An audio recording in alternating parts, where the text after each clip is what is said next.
right here.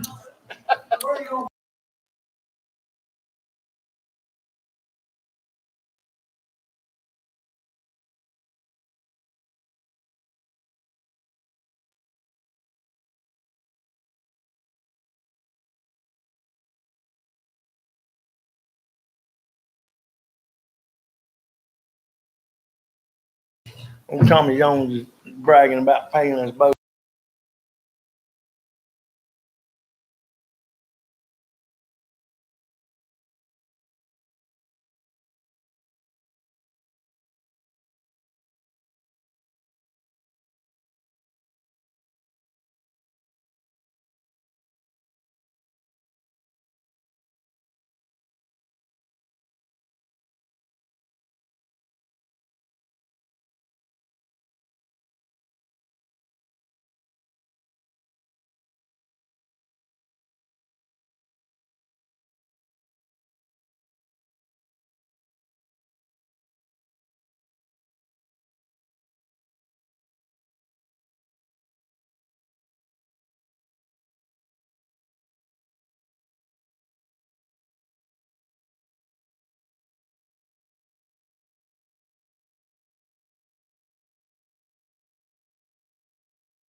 At this time, we're gonna call this meeting to order. We're gonna have Commissioner Hollingsworth do the pledge and invocation. Bow your heads. Lord, thank you for this day and thank you for all the things you've done for us. And right now, I want to do a special prayer because we have Memorial Day coming now. And I want to say a special prayer for all of our fallen heroes. A lot of people don't know Memorial Day is for the fallen heroes we've had. And if it not for them, we wouldn't have the freedoms we enjoy today. And I want to make sure that we pray for the families, because even though it might have been World War II and it might have been another war, they're still sad about it and they're still having trouble with it.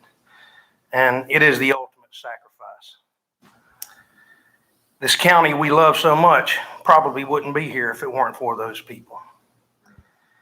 And I want to bless and comfort those families with this prayer and make sure that they know that we love them and all the sacrifices that they and their family have made over the last 100, 200 years.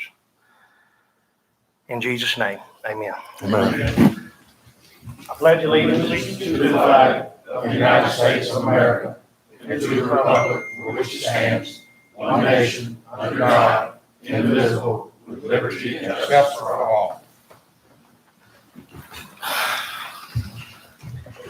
Okay, do we have any, staff, do we have any additions or deletions from the agenda? Yes, sir. We have one deletion, I believe it's item number 11.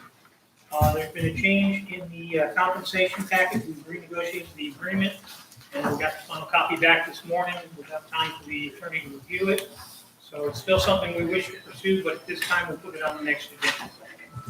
Okay, In addition, I respectfully request the board to invoke rule number 1.103, that the board may suspend the rules by a majority plus one vote to allow us to do the additions. We have 5 additions we'd like to put on the agenda. None of them are technically emergencies, so that's why we would like you to suspend the rules to allow us to consider those 5 items. So moved. can I get a second?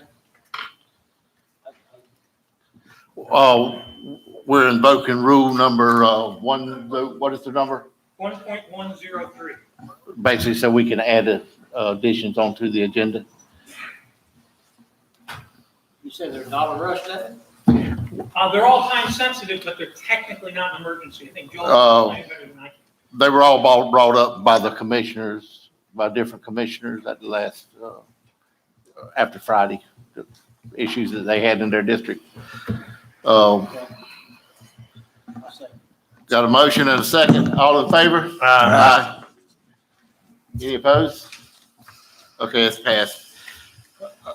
Okay, at this time, we're gonna, Sir, Chairman? yes, sir. Approve the additions and add it to the agenda? Yeah, you wanna go over them or you want me to? Okay, I'll go over them. One of them is Community Cleanup Day, request from the city of Lake City. And we're gonna move that to number 11 on your agenda. And the second addition would be temporary increased staffing at Veteran Services. That was added by Commissioner Hollingsworth. And assistance to the town of Fort White water system and land clearing. That was added to the agenda by me, Commissioner Forward. Declaration of surplus property in Three Rivers Estates. That was added to the agenda by me. And then we have the update of HMGP CDBG grant and possible action on that, brought up by Commissioner Murphy. So at this time, can I get an approval of the agenda? So move. Second. Got a motion and a second. All in favor? Aye. Aye. Okay, Mr. Kraus? Tom, you need Tom? Mr. Chairman, Mr. Chair. Rocky. Tom, Mr. Chair. Tom You Moffett. can get Tom, Tom Moffett. Tom. Oh, okay, yeah, Tom. I'm sorry. Yeah, we always let our health department go first. And I know they've been out in the sun all day giving shots, and we try to give him a moment to give us an update on his COVID vaccines at this time. So you have the floor, Tom. Mr. Chairman, members of the board, thank you for the opportunity to come. I'd like to start off by saying, right now, we can actually see a little light at the end of the tunnel, which is a good thing.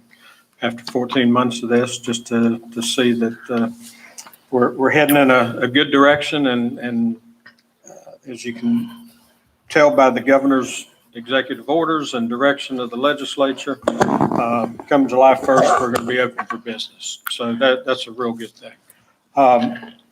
Also very pleased just to tell you that in Columbia County, 28,000 doses plus have been administered at some point or fashion to residents of Columbia County. That's a pretty good number, a little more than we could have ever expected at the beginning of this. The 65 and older population, we're over 60% of those that have been vaccinated. So as the administrator of a small team, I am extremely happy of everything that we've done to support the Columbia County residents, and just could not be more proud of my team. And I have to also thank the board and also Mr. Kraus. Anytime we have needed anything over and above what we have access to, the board and Mr. Kraus have been very available and accommodating. And I can't thank you enough. Having to deal with this was enough, but to have the support of the board and Mr. Kraus has been very, very appreciated. Other than that, the only other thing that I really want to touch on tonight is, I keep a running total, 7-day average. We're looking a lot better right now. We had been in the upper 50s and 60s over a 7-day period. As of today, we're right at a 44 over a 7-day period. So it has dropped again, and that's a good thing. Now, COVID has not gone away by any means. It fluctuates depending on the day and what week. We may have 1 or 2 cases up to 12 or 14 in a given day. So it's still out there. We still encourage those that have not been vaccinated to come out and get vaccinated. We understand that's your choice, whether you want to or not, but we are there ready and standing by to help administer. And I do want to give a shout out now to the community that has started to help and support us. So all the pharmacies in town that have taken up arms to give us a hand, we really do appreciate that. So, you have most of the commercial pharmacies of all type that are participating here in town and in Fort White. So it has helped us tremendously to be able to pull back and start to prepare for full operations of the health department again for the community. So with that, if there's any questions that I can address, I'd be more than happy to. Tom, on the first sheet. Yes, sir. Where it say, new cases, five, that's, yesterday's figure. You only had 6 reported cases yesterday. Yes, sir. All right, and then we moved down to hospitalization. Is that total hospitalization? That is total over the entire time Okay, of all right. COVID. Yes, sir. Okay. And the total death is 169 That is correct, over the entire time, period. over time. Okay. So, total Florida resident cases, which are Columbia County cases, we've had 8,081. Mhm. Okay. So what you're referring to, hospitalizations over that time, 475. And again, the majority of those all bounce back.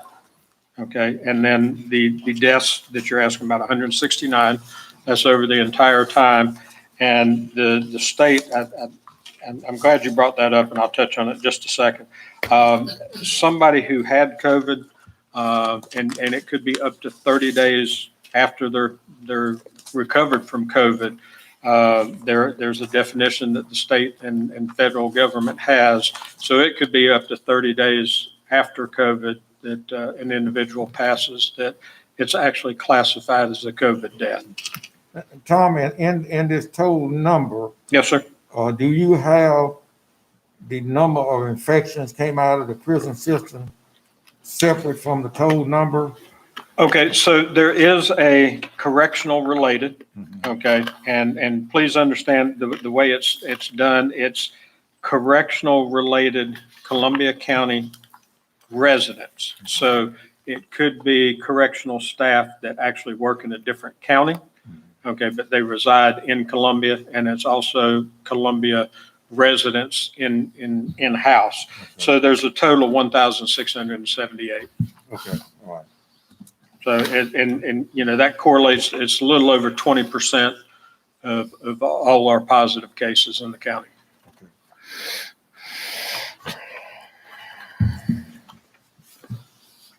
Mark, you said something you're gonna expand on. You glad I brought it up? You're gonna expand on something? If I did, I got sidetracked on explaining what you were asking, Okay. Mr. Williams. So I apologize if I.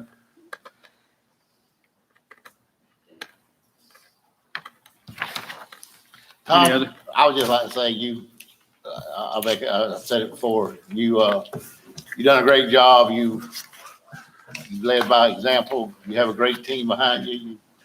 And we're proud of what you've done in Columbia County during this emergency.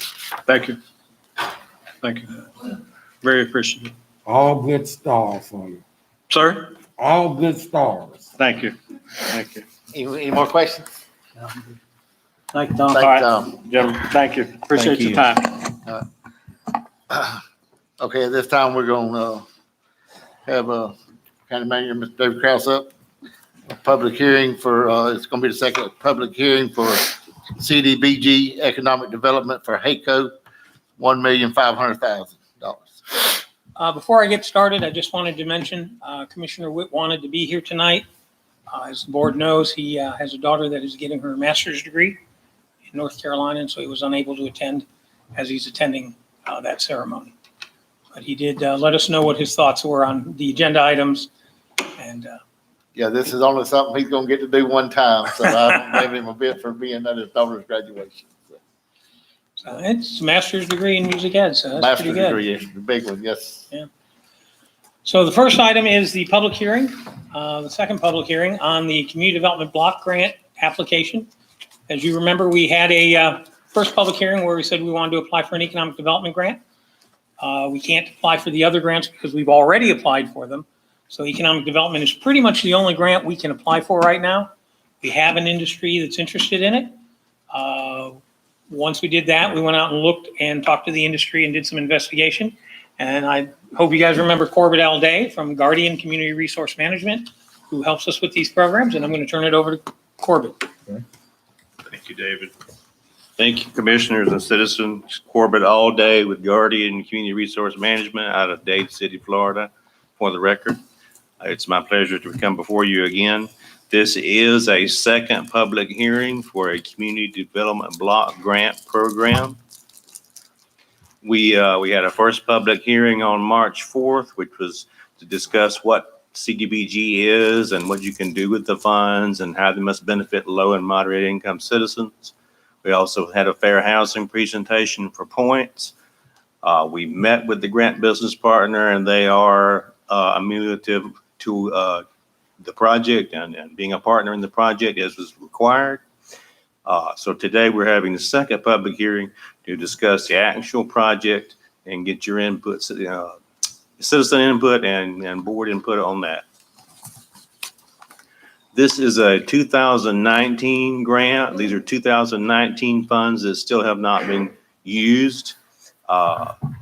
We can apply for 2019 funds with economic development until they're all used up.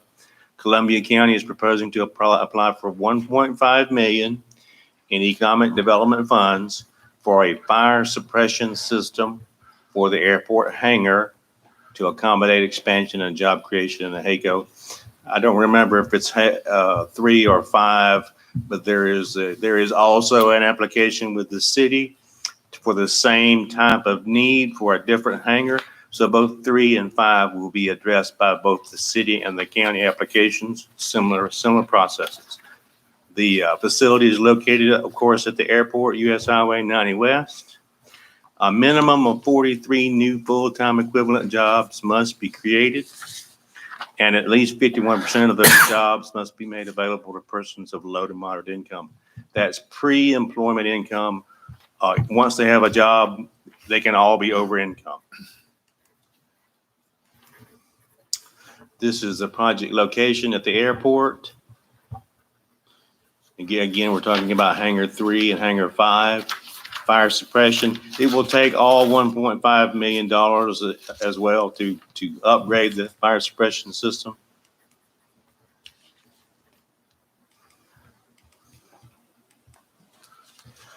Again, there's another picture of the airport, and there's the hangars 3 and 5. We're not looking at hangar 4 at this time because it needs a lot more structural improvements to be used.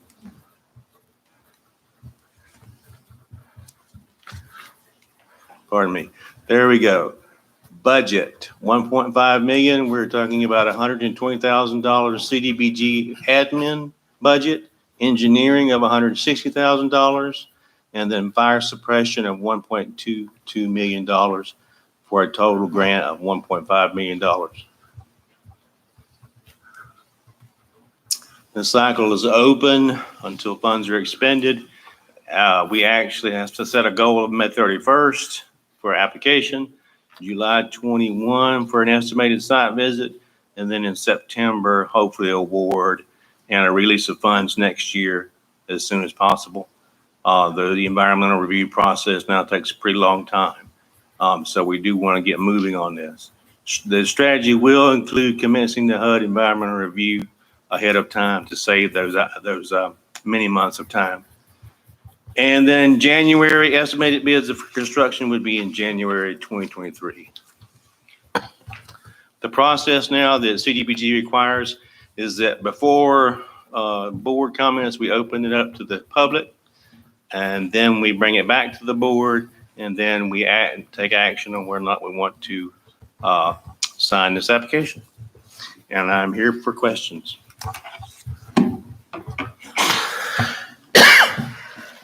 Okay, at this time, we'll open the public hearing. Anybody have a comment on this? Seeing no comment, we'll close the public hearing.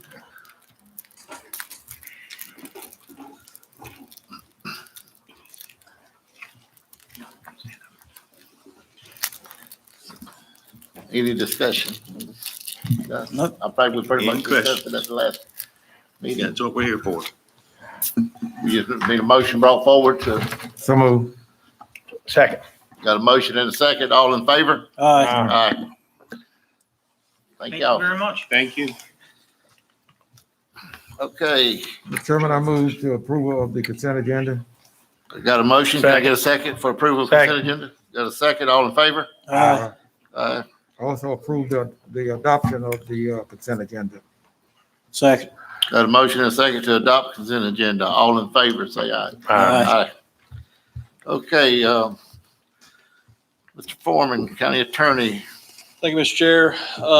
This evening, I'm basically seeking board input. Over the last, I'd say probably year or so, it's been a fairly routine issue that the time that lapses between a code enforcement violation and the actual enforcement through the magistrate's office can take 60 to 90 days. The only real avenue to taking immediate action on code violations is through citations. And lots of other counties in the state use the citation system. Easiest way to think about it is it's like a ticket. If you're observed committing certain violations as determined by the Board of County Commissioners, you're handed a ticket. You can pay it within 30 days. You can request a hearing with the judge within 30 days. If you do neither, a judgment will get entered against you individually. This will be good for things like if people are using simulated gambling devices at their businesses, those could be cited rather than being written up on a code violation that could take 90 days to enforce. Parking down at Rum Island, violating park rules, violating park regulations, allows for citation. Obviously not anywhere near finished form yet, but I don't want to go down this rabbit hole and do all this research and get this thing pulled together if there's not at least a consensus from the board directing me to do so. and I'm happy to answer any questions. I tried to answer as much as I could in the memo, but I'm happy to address any questions. The, Go ahead, Ron. the citation process is needed in a sense, especially.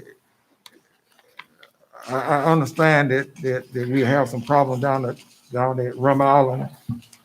And we cannot get that resolved if we wait 90 days on an incident that have taken place. And it's could be up to 90 days before they go toward the magistrate. So I am in favor of a citation form of dealing with these code violations. But my question is, will those citations be the responsibility of the code enforcement, or who are going to issue the citation? It'll be up to you to decide who you want to confer authority on to issue the citations. I would definitely recommend the work camper at Rum Island should have the ability to issue them. You basically just appoint them as code enforcement officer. Your code enforcement officers obviously would have the authority. You could extend the authority to the sheriff. Okay, so basically the people that are out in the field who would respond to reports of violations would be the ones who you would want to confer the authority on. Well, and my concern is this, violations that the code enforcement is a part of within the county itself is a different animal than the atmosphere of Rum Paul. You know, I've said it's been a problem for the 40 years I've been here. Yes, sir. It's been a problem. Yes, sir. And I'm afraid if we do not get the right person writing citation, that there could be bodily harm down there. Understood. For that little code enforcement officer to go down there and some of those wild folks down there that just want to tear up and do what they want to, we really need to really think about how we want to do this. To make sure that whoever writes the citation have the backing of this board, and it should be some sort of a law enforcement.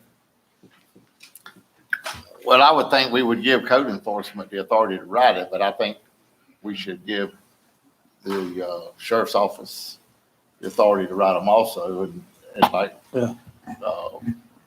Councilman Foreman said, even people we have enforcing rules at the park, such as work camp and stuff like that, because they can always call for a sheriff Help. or help if they need it. If it's a situation they don't want to go up to, I mean, I would ask them to call a deputy down to the site before they approach anybody. But yes, I think you would have to spread the authority around a little bit to the sheriff's office, code enforcement, and any park managers you have, working these parks. Yeah, I understand what you're saying, Commissioner, but it's sad to say no drinking and stuff like that. You're gonna have these people that does it anyway. Yeah, they would have They're to gonna be judge the half situation drunk whether they or want to drunk. approach it or not. And if somebody that does not have the authority as a law enforcement, they're gonna give that person hell. And it's gonna be bodily harm take place down there when these code enforcement officers, these little girls, ladies, women, go down there and try to write somebody a citation. I'm looking at trying to stop something bad from happening before it happens, and to make sure we go at this the right way if we go into a citation type of enforcement for Rum Island. Well, the sheriff has assured me we have his full support of enforcing any rules in place. Maybe Rum Island or the parks that we're or any other code enforcement violation. Matter of fact, he was down there last weekend writing some warning tickets for parking and stuff like that, and spreading the word of, look, if you continue to violate these rules, we're going to tow vehicles. We're going to write tickets. So, maybe in the ordinance we can write in that, any code enforcement officer, because it's going to make people mad, and I don't want anybody getting hurt. So I think maybe write it in that they call the sheriff's office, let them know what's happening, And they judge it as they're going. If it gets rough, back off, Right. let law enforcement get there and then deal with it. Well, I can tell you from working with Ms. Dubose, she's very trained in using her discretion. Yeah. You know, she's pretty careful about it because she understands her stature, you know, especially compared to some of these larger folks she's working with. So I think it's mostly a training issue, though, using discretion. You know, discretion is the better Yeah. part of valor. There's no reason to go in there throwing citations at people if you think you're about to get into a confrontation. So If it's a drinking issue, I would call the sheriff's office. Well, I do know that as soon as we get on top of this, the better off we're gonna be. That's right. The longer we let it linger, the more difficult time we're gonna have to enforce what we need to down at the park. and Because to once that- the word gets out, Joe, just like me and you talked about, it's gonna spread. You know, Yes, and sir. it's not just Rum Island, it's all the other issues that we all talk about. We're going through on 240 right now. Right. You know, so, because right now they look at this code enforcement operation like it's a joke because they ain't got no background. Right. You know, If it doesn't relate to real property so that we can lien the property, there's no authority in our code right now to even charge anybody a fine. right. And again, we're not talking about exorbitant fines. We're talking about enough to dissuade somebody from wanting to commit the violation in the first place. Bottom line is we passed a bunch of rules and regulations, but no enforcement action. Yeah. Well, the ban on the simulated gaming devices that'll go into effect in August, yes, the building department can pull the certificate of occupancy. That might not be as big a deal versus there's a fine on each violating machine that's going to attach as a judgment within 30 days unless you go see the judge and convince the judge they weren't violating machines. So that gives your ordinance that you've already adopted more significant teeth. Right. But there has to be some kind of enforcement. And, And I and think this is the way you go about it with Yeah. with a citation. I would also, caution that, and I put it in the memo, but you'll want this to apply to certain categories of offenses, the kind of things people do in the moment that you want to cite them individually. You would still keep your conventional for real property violations, people have too much debris in their yard or something like that. You'd still keep that code process because that's governed by statute and it really does need to stay that way. But in terms of the immediate enforcement issues that we have been having repeated problems with, this would address that concern. I move that we direct the county attorney to do the citation ordinance and we'll revisit it again. Second. Have a motion and a second. All in favor? Aye. Thank you, Mr. Chair. Okay, Mr. Kirby. Oh, I'm sorry.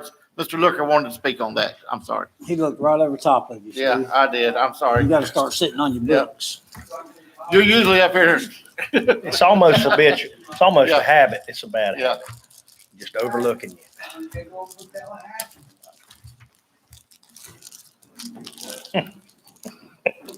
Thank you very much, Mr. Chairman. I looked at this with interest. Take one and pass down. As Mr. Foreman can tell you, I've been at every, well, not the ones that he wasn't at, he can't tell you. I've been at every special magistrate's hearing since the beginning, minus one. I don't see any study or anything of violations or anything in this memo that has come before you guys tonight. You don't even know how many code enforcement violations there were. Quite frankly, now there's less and less. Mr. Bois is doing a good job and they meet once every 2 or 3 months now. It cut way down since code enforcement started getting on the ball. So now that you voted to spend, who knows, tens of thousands of dollars to have Mr. Foreman draw up a complaint thing, what I don't understand is, what is it that this complaint system will do? I don't see the sheriff here, but maybe somebody from the sheriff department can tell us, sheriff's office, that he takes care of parking and incidents at Rum Island. And I've heard Rum Island mentioned a half a dozen times tonight here. What is it that the sheriff can't do right now that this would do?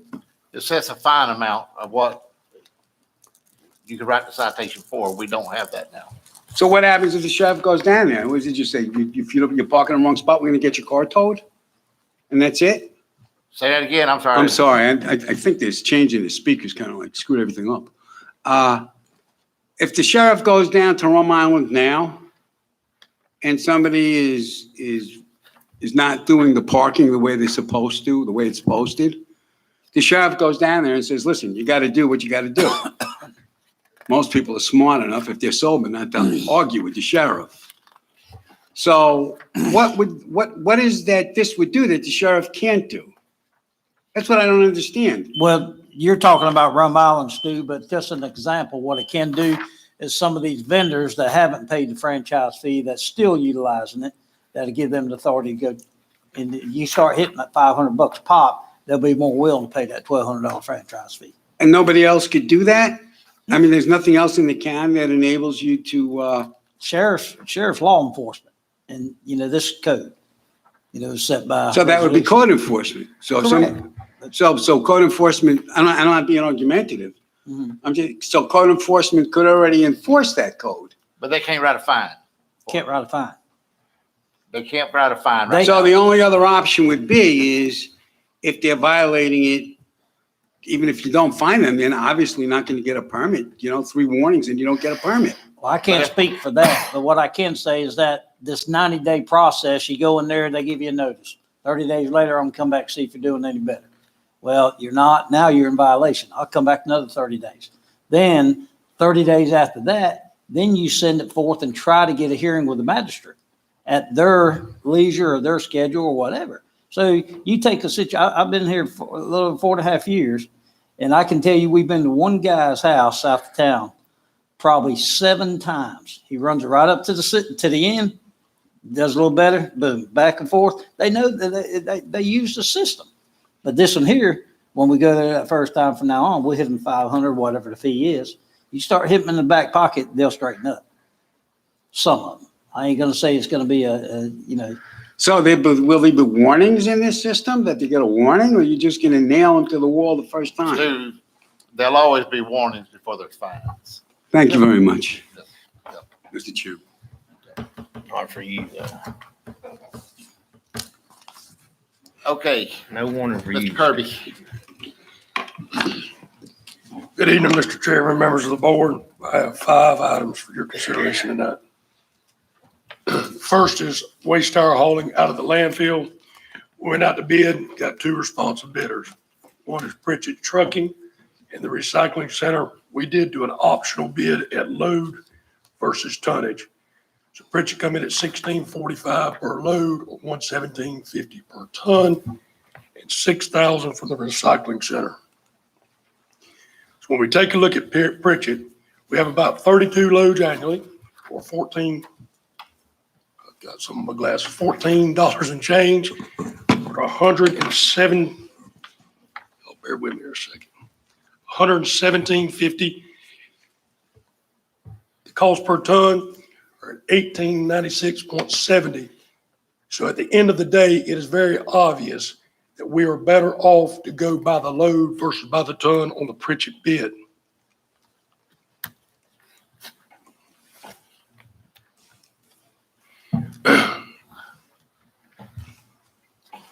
On the recycling center, once again, they were not responsive to the tonnage price. So it was $6,000 per load. Obviously, that's not a good deal. So I'm requesting a motion to approve Pritchett option 2 at $16.45 per So load. move. Second. Got a motion and a second. All in favor? Aye. Okay, thank you. So out of the landfill, once again, a compactor replacement budget amendment. So back in January, we had a fire. We lost our current compactor. We got a reimbursement check of $602,498. The cost for the new compactor is $758,813 with a cost difference of $156,315. This will give us a new machine with 10 years of life. It's important to remember, I've been in here talking about the expansion of Class 3. So the last time we did equipment, the board authorized us to keep our old compactor when we bought a new one to ensure we maximize airspace at Class 3. The compactor that we lost was the old compactor that we transferred over. That's the one that got burned up. So this will allow us to go back to 2 machines like we had before the fire. So I'm requesting a motion to transfer $156,315 out of reserves in addition to the $602,498 to pay for the replacement compactor. Kevin, Sure. the unit that this burnt, did it have I read all the additions for the additional monies. Sounded like a good idea. I mean, but did the machine that just burnt, in the last year, did it have suppression and automatic lube systems and everything on it? I have no idea. Okay. I got a question from Mr. Looker. Why did it catch fire? So we had a product that come from Hunter Paneling. And we had many circumstances. Fires are somewhat prevalent in class 3 because we don't know exactly what always we're getting. The traction of the bulldozers, the friction, fires are somewhat prevalent. They become more and more prevalent. And what we learned was there's a chemical called pentane. It was a byproduct in the styrofoam out at Hunter Paneling. And at one time, they were compacting the material and releasing the gas. We were unaware they changed their methodology. What we finally learned was when they changed the methodology of how they handled it, they delivered it to our landfill. This was basically instantaneous combustion. So the operator in this particular case, when he was rolling, when he turned around and looked, the fire was up underneath him. So he had to pretty much jump off the compactor, and that was that. It was from a product that was delivered to the landfill. Most of them have fire extinguishers on them, but once they get to a We're We're certain talking point, about, you can't Stu, stop it. it's a fire. It's I had one of chemical. my loaders burned here. We put 7 fire extinguishers on it and it's didn't slow it down. I mean, it's just, once you have a motor compartment firing out, hydraulic oil starts burning, you can't put it out hardly. Mr. Chairman, I Bad. move we take staff recommendation. Okay, Compact. do I have a motion? You have a motion? Got a Second. motion, a second? All in Second. favor? Aye. Okay, thank you. The third item for consideration is corrugated metal pipe bid to Gulf Atlantic Culvert for $63,658. This is to supply our pipes needed annually. Once again, that's a number, not necessarily, we're not going to use all of that, but that's the itemized numbers. That's what they add up in totality. So we're requesting a motion to approve bid number 2021C, Gulf Atlantic Culvert, in the amount of $63,658.85. So move. Second. Kevin, this is a 1-year buy for culvert pipes, or do you usually have to buy more than one time a year? Yes, sir. The way it works is we only got one bid, but it was pretty relevant. It goes out for 3-year increments. And so we use all the line items, the various pipe sizes. We go out to bid. It's went up, I think, by about 15,000, which, everything has since the last time we did. Okay, I got a motion and a second. All in favor? Aye. Okay. The next item, we had a workshop a few weeks ago.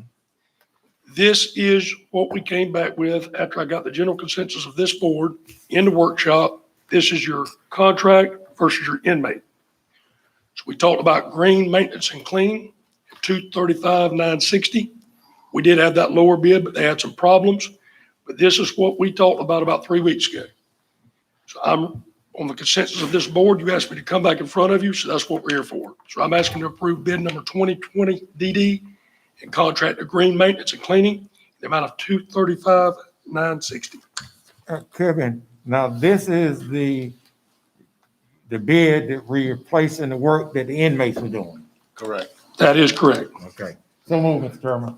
Second. Got a motion and a second. All in favor? Aye.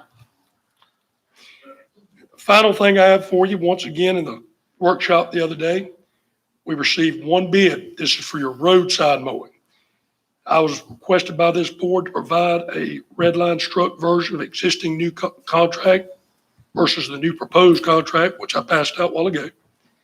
This is the same issue we talked about in the workshop.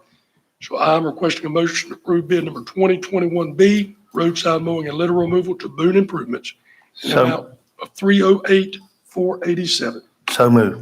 Kevin,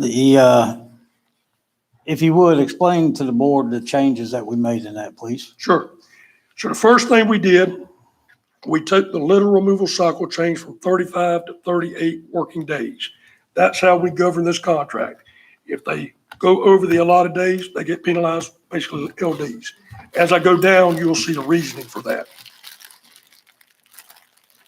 20 working days, if the county was divided north and south, We took that out because we figured out that was not a reasonable option the last time we had it priced like that. Litter removal shall be performed in the area not more than 1 hour before mowing. We bumped that to 24 hours. We had a lot of criticism, you know, if you write a test that can't be passed, you need to change the test. It wasn't working. So people would say, look, you're not doing what the contract says. Okay, fine. Get the litter picked up. We'll have it moved in 24 hours. The mowing contractor must provide 2 tractors with 15-foot backwing mowers. We took out that, 2 tractor with 15 back mowers. Necessary equipment with litter crew ahead of tractors. Instead of tractors, we put equipment, and trim crew to follow equipment instead of tractors. Once again, as we come down this road, if we've got a test that we can't pass, let's take it out. I don't care if they mow it with a weed eater. Get it done in 38 days. And as we're going down, follow the spec.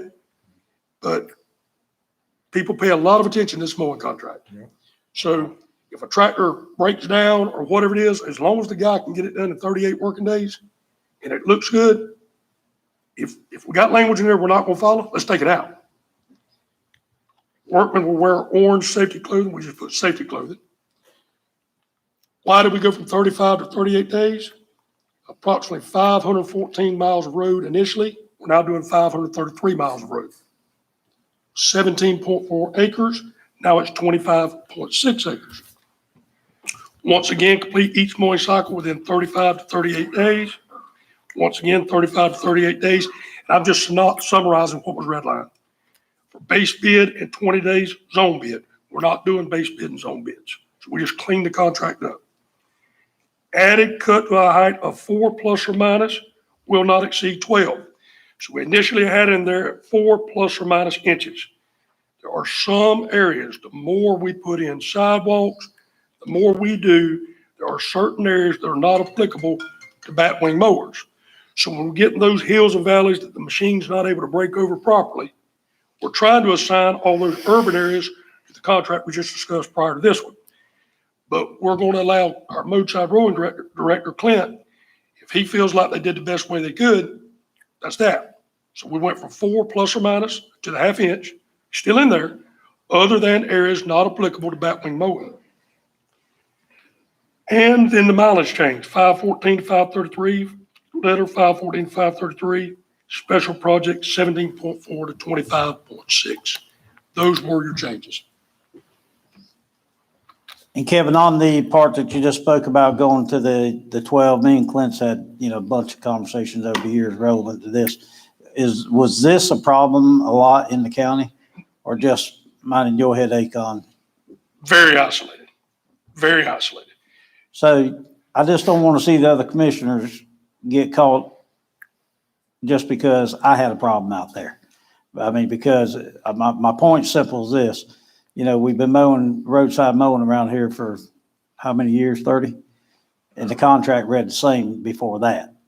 But now that we have an issue in just one isolated area, did we change the whole contract just for that?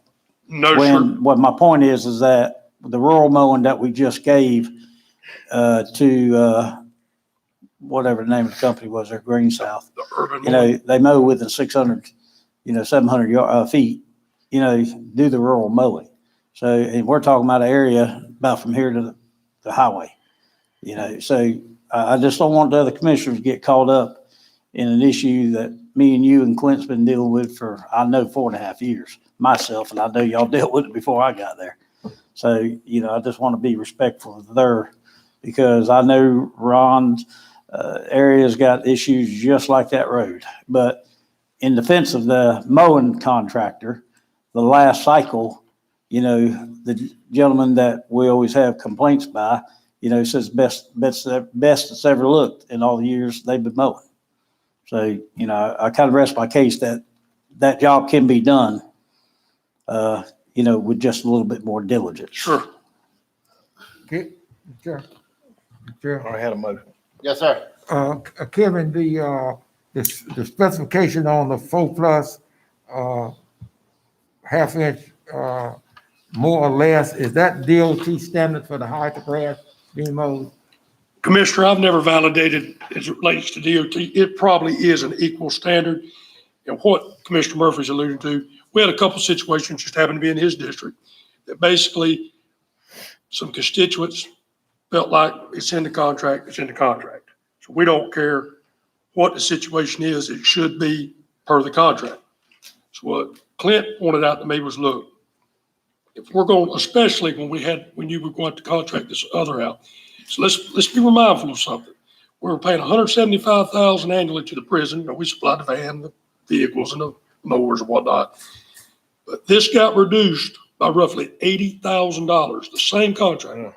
This contractor, we'll remember, has been our contractor for 10 years. With the exception of the time we had another contractor, we had to terminate that contractor and bring this contractor in under emergency circumstances. So we've had a good run with this contractor. So I'll just be honest, I felt very awkward asking him to go back on a section from here to that wall because it didn't measure at 4.5 inches around a sharp curve and a deep bend. So that's why I'll take the blame. I said, we'll stop this. We'll give our mowing superintendent more discretion. If he goes out there and thinks the contractor did a good job in a bad area, that's that. So we basically just took it out to eliminate that criticism.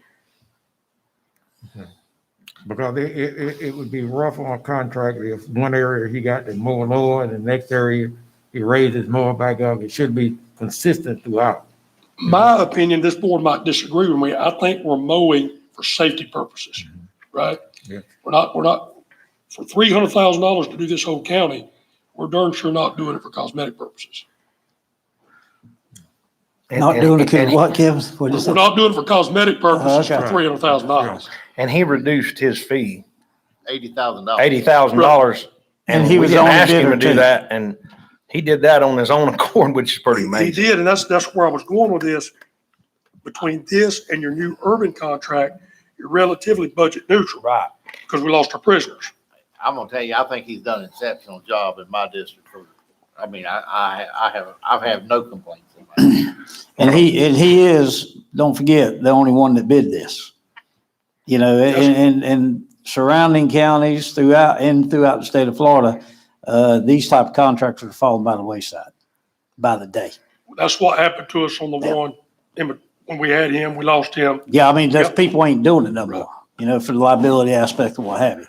Does Clint have He some? does, but this gentleman does have his bonds and everything in order, so it's up to him his price is. Okay, I've got a motion. Do I get a second? Second. Got a motion and a second. All in favor? No. All right. Thank you, gentlemen. Okay. David, we have the county manager evaluations. Everybody's turned one in. They're on public record. You can read them. Huh? Read my writing. Well, they don't have a name on them, so, but each commissioner filled out one, so. I put my name on mine. They had no place to sign them, so I don't know. Sign mine, I'll sign it. I thought I signed mine. Yeah. If I didn't, it'd be on there. I I'll thought- tell you that. Yeah. In all fairness, this is the I have no first time trouble. that the I board's have no been problem through this signing it. process. I just think if you're gonna evaluate a person, at least you should sign your evaluation form. If you want me to sign mine, I will. Huh? I have no problem signing it. I'd say, but anyway, they're on public record, so, I don't think we need any motion on that.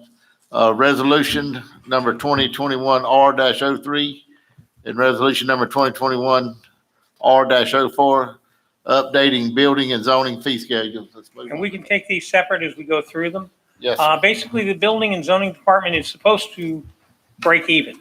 So it's supposed to be self-supporting. Over the past 15 years, only 4 years has it been self-supporting. So we've had to subsidize this operation most of these past 15 years. Now, there was an economic downturn and that explains a lot of it. But as things pick up, it should go back to what the state statute requires, which is it should be self-supporting and pay for itself. Building department is requesting to raise the existing building permit by raising the multiplier from $5 to $8, and also to increase the minimum building permit from $75 to $100. Zoning requests, basically, there's lots of different types of zoning requests, and there's a schedule in here that you guys have reviewed, but they're asking to basically increase the zoning permit fees based on the costs of providing those services. The requested fees are lower or equivalent to surrounding jurisdictions, and there's a list of jurisdictions in your packet. So Resolution 21R-03, like I said, we can take these one at a time. Resolution 2021R-03 is to amend the building and the zoning department building request fees. Okay, And we do have the department here if you have any questions. I okay. make them explain everything. Mr. Chairman, Mr. Chairman, Mr. Chairman, I personally agree with the building and zoning or the building permit process. I have no issue with those. So we'll take this one at a time. I do have some issue with the zoning fees. I do too. So at this time, any discussion on the building permits? Well, Go ahead, Ron. Mr. Chairman, I wholeheartedly agree that, when hard times hit, there once was a time that the building department, took in enough fees to pay for their department. 2008, when I think it fell behind, when the economy was down in 2008, we started subsidizing it, and I agree with their recommendation that they raise that fee, because I still think that it should be as much self-sufficient as it possibly can. I should not have to pay for Commissioner Hollingworth to build a house or add on a shed of my tax dollars. I think it should pay for itself, and it's a user's fee department. So I agree with the increase. And I agree 100%. I think the fees should pay the staff to do the permitting and inspections and stuff. Mr. Cruz, do you have something you'd like to say? Okay. Any more comment? what 4 years was it that they were self-sufficient? I don't know. It- Lori might know. this- She did all the data crunching. They were self-sufficient up until 2008. I know that. But it's been a while. 2018, 19, and 20. You were self-sufficient. So help, 18 was 15%, 19 was 2%, and 20 was 18%. so There's one more somewhere. that's enough. I just thought it was way back when there wasn't anything going on there. So that explains it. Yeah, well, during, after the downfall, it was running from 06 was the last time it was positive. That was the other year. I'm sorry. Yes, 06 was the last time it was positive. And then, of course, it was negative from 2007 all the way to 17. And it went anywhere. The highest was 56% negative. So Troy, what do you think's changed between 19 and 20 and now? Because it was pretty close in 19, right? And 20? Is that what we were pretty close to self-sufficient?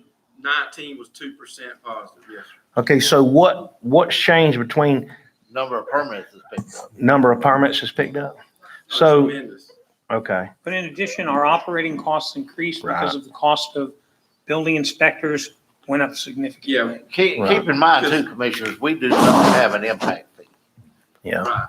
So, I mean, that's a big difference in most counties around here. The impact fee, we're not charging an impact fee. And just And the to go $8 back- multiplier is really in line with other counties for the permits. So in And previous years, you were able to pay a building inspector 40,000. Today, $60,000 right, This- minimum to get a building inspector. And Mr. Qualifications. Hollingworth, you weren't here then, Right. but, and it was in August of 20. We had a job advertised for a year and a half that we weren't able to fill. mhm. And in August of 20, we approached the board, and that's when we went to the 60 minimum, and we were immediately able to Okay. hire somebody. So that's why 21 a little rougher than 20. Troy, correct me if I'm wrong, but the state raised the qualifications of a building inspector at that time also. Right. Yeah, and they just grandfathered a few people was already in their end and. Yes. Are you understanding We used to my, have the luxury of all our building inspectors were grandfathered. right? They didn't have to meet all the certifications. You understand my confusion is when I have more business, I make more money.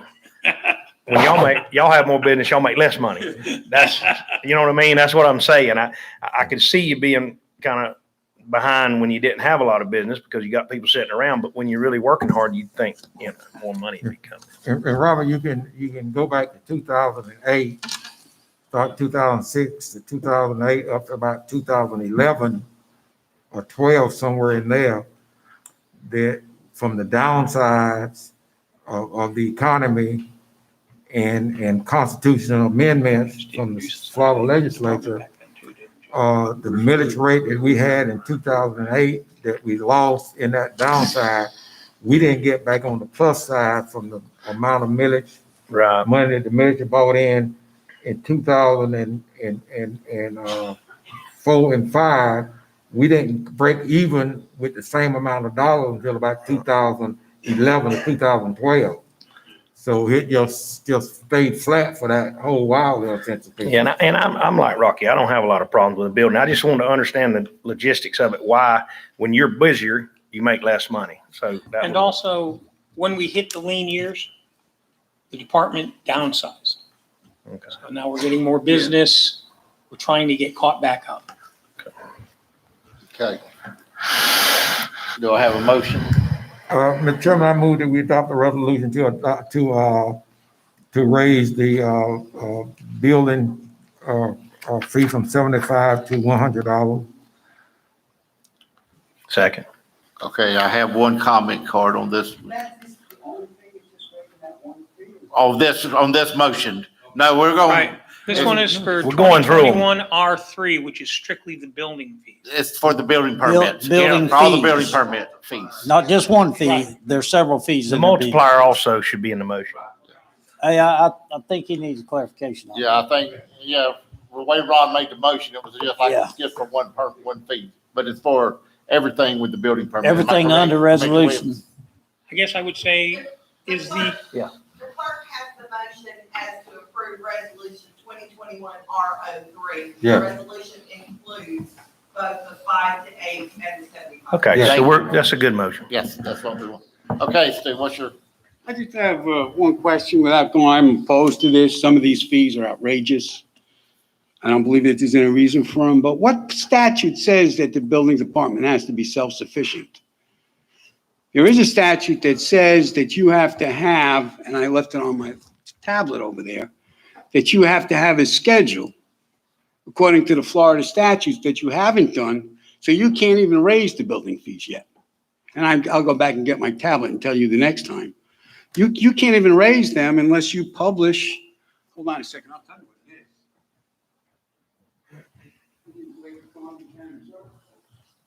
is.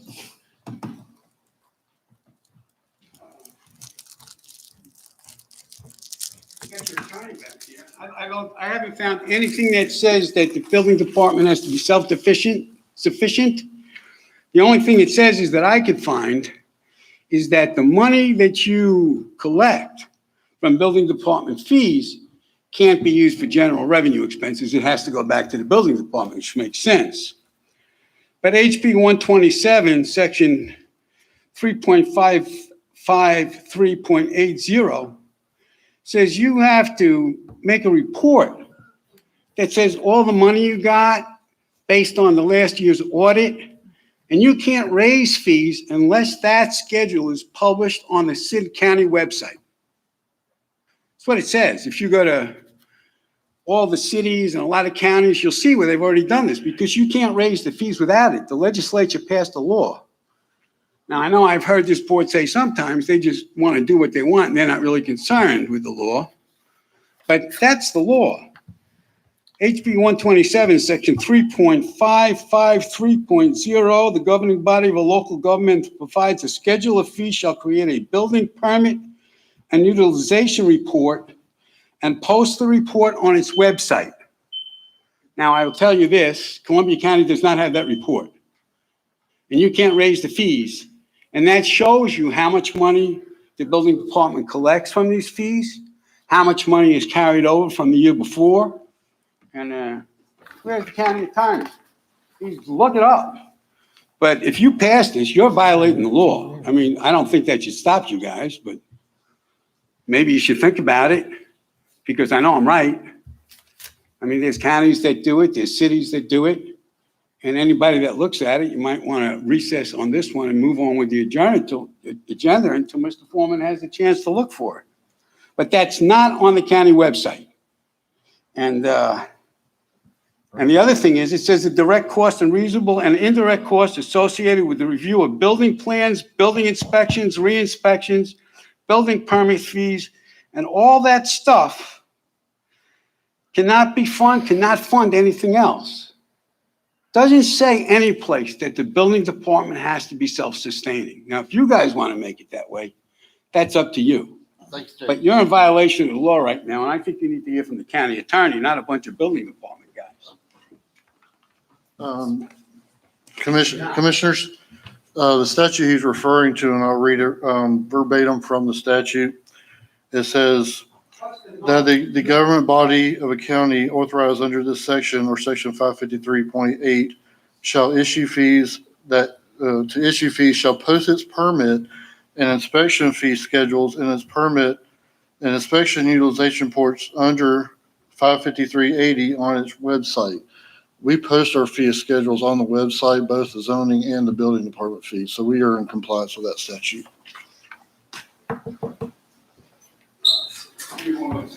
Mr. Chair, but look at our order.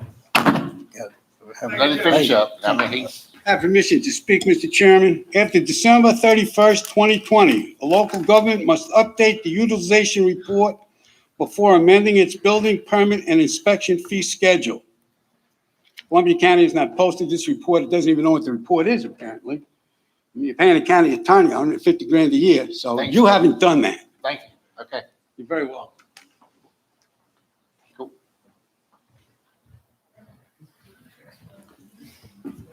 Can we ask for some clarification on this? They're discussing that now. Okay. What I can tell you is if that is in fact true, we will make sure we comply with the law. And if you adopt it and this is true, we will comply with the law and bring it back. What did you say?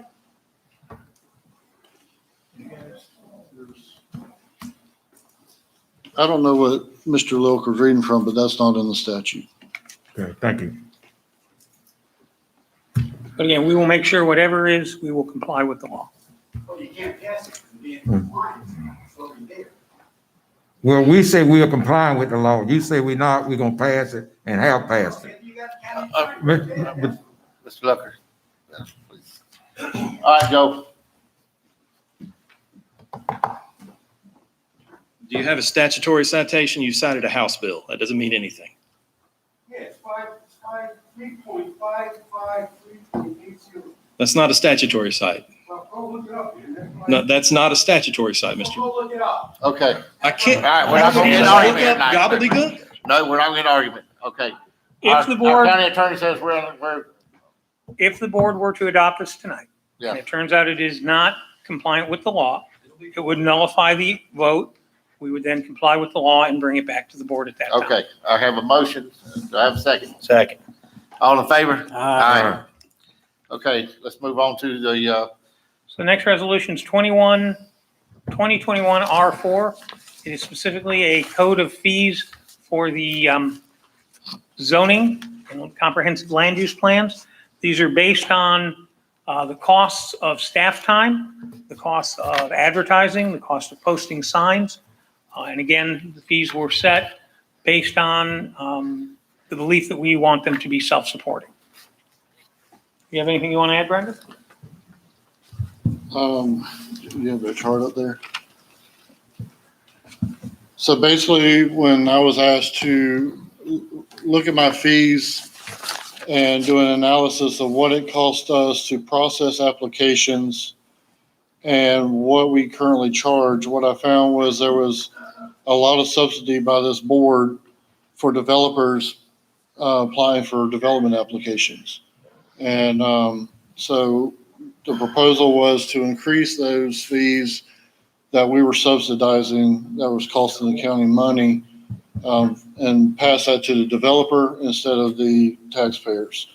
As you can see on the top, you have a list of application types by the type and the fiscal year 2019, 2020 by month. The numbers, as you can see, the first column, small scale, we had in May, June, July, and August, we had advertising costs. Those were the costs of advertising. Same for all columns. And then you had the total monthly cost. And as you can see, the total annual cost for all ads was just over $26,000. Current application fees under the total average of the advertising costs, you can see this is what we currently charge. Underneath is what the proposal is. And so what I did is I gave some examples of what it costs the county for an actual process and actual application. So for Z0587, which is, standard rezoning, the P&Z ad costs roughly $310. The BCC ad costs roughly $450. Total advertising cost was $754.20. Once you add in the staff time for review, processing, research, writing a staff report, posting cost, and then the public hearing cost. I can't read that off here, but as you can see, it's roughly, I think, around 1,700 total was the cost of what it costs to process that. We're charging $1,250. So you can see we're subsidizing that by at least $500 every time. With special exceptions, average advertising cost is $430.50. Staff time, you got $650. Posting cost, public hearing cost. As you can see, the total cost is. Sorry, I can't. The red on that's hard for me to read, but you can see the cost in the red there is above what we currently charge for special exceptions. We currently charge $750. I think that came up to like $1,200 on average. We were proposing $1,000 because I didn't feel like raising it that high, even though it's justified under the cost analysis. I don't believe in trying to raise fees too much at one time. It's been a long time since I can't tell you the last time we raised fees, but it's been a very long time. And then the last column was a variance. Average cost for variance for advertising is $257.66. Staff time for processing a variance is about the same as it is for a special exception, and so is the posting and public hearing cost. So you can see there we're also losing money, and so actual cost was right at $1,000, and we're proposing $1,000 for the actual cost. So it would basically cover itself. And all these fees that are being proposed under here, they were all done the same way. There's just too many for to put in a PowerPoint. If you notice that simple fees like zoning letters, special temporary use permits, things that don't require advertising costs, we did not propose to really increase those fees unless it was warranted. Most of the fee increases actually relate to our cost of advertising. That's where we're really losing. Last year, like I said, we spent $26,000 in advertising. Of all the applications combined and the fees that we collected was right at $37,000. We had about $11,000 over the entire year for all those applications, and that doesn't even come close to covering staff time, posting costs, public hearing costs, materials, and everything else. The planning text cost. There's a lot of other stuff that's in there that so if we wanted to be self-sufficient, this was the resolution to bring us into basically cover the cost of fees based upon the advertising costs. If this board wishes to continue subsidizing, that's completely at y'all's discretion, but I was just tasked to bring something before this board that would show that what we were collecting would cover the cost of that application. Brandon, what is your thoughts on doing a set price for the permit itself and then billing for the advertising of what it costs us to advertise and have them pay that when they pick the permit up? I've never seen a local jurisdiction do it that way, Well, mainly because we did do something similar in an old fee schedule back in 2017. And we were billing for outside consultant fee costs. We never collected the money. Well, here's the reason I say this. I know there's a bill on the governor's desk now. Mhm. That basically all you got to do is put this on a website if he signs this bill. Well, that's the bill doesn't allow us to put it on the county website. If it did, yeah, we could slash our fees by quite a bit if we could just get rid of advertising costs.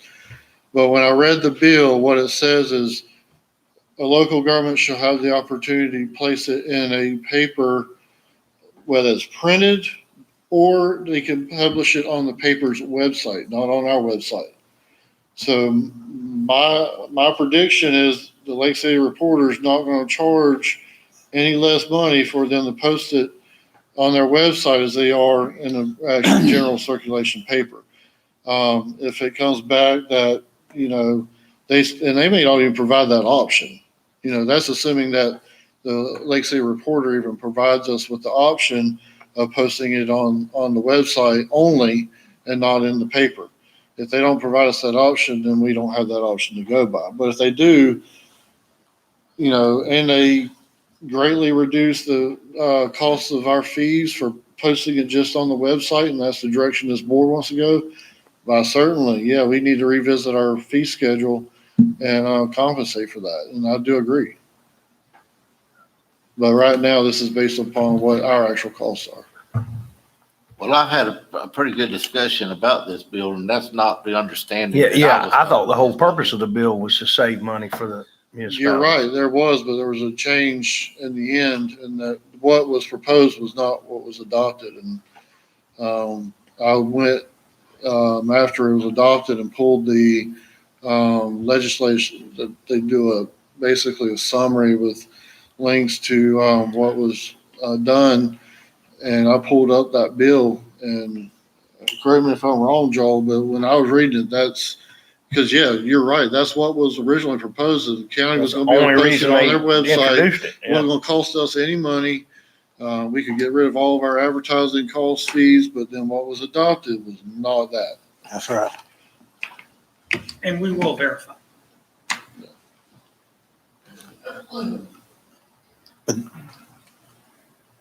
Joe? Yeah, I think Brandon's regulation is correct in terms of the, trying to make sure the media website still got a little bit of revenue. But I would hope that the cost would drop a little bit. That's even if they don't give us that option. That's at their discretion whether they choose not to. So I wanted to address the reporting requirement that Mr. Local raised, because I did pull it up. It's 553.80 sub 7 sub B. It does indicate that the county does have an obligation for reporting. Basically, the questions you guys are asking: what kind of revenue is generated? What do we use the revenue for? We have an overage, shortfalls, all that kind of stuff. There's nothing in that section of statute that suggests that if you're not compliant with it, you have no authority to change your fees. I think your fee changes are fine, but we clearly have a compliance issue there that I'll work with Billing Department, make sure they get under control. Okay. Thank you for that clarification.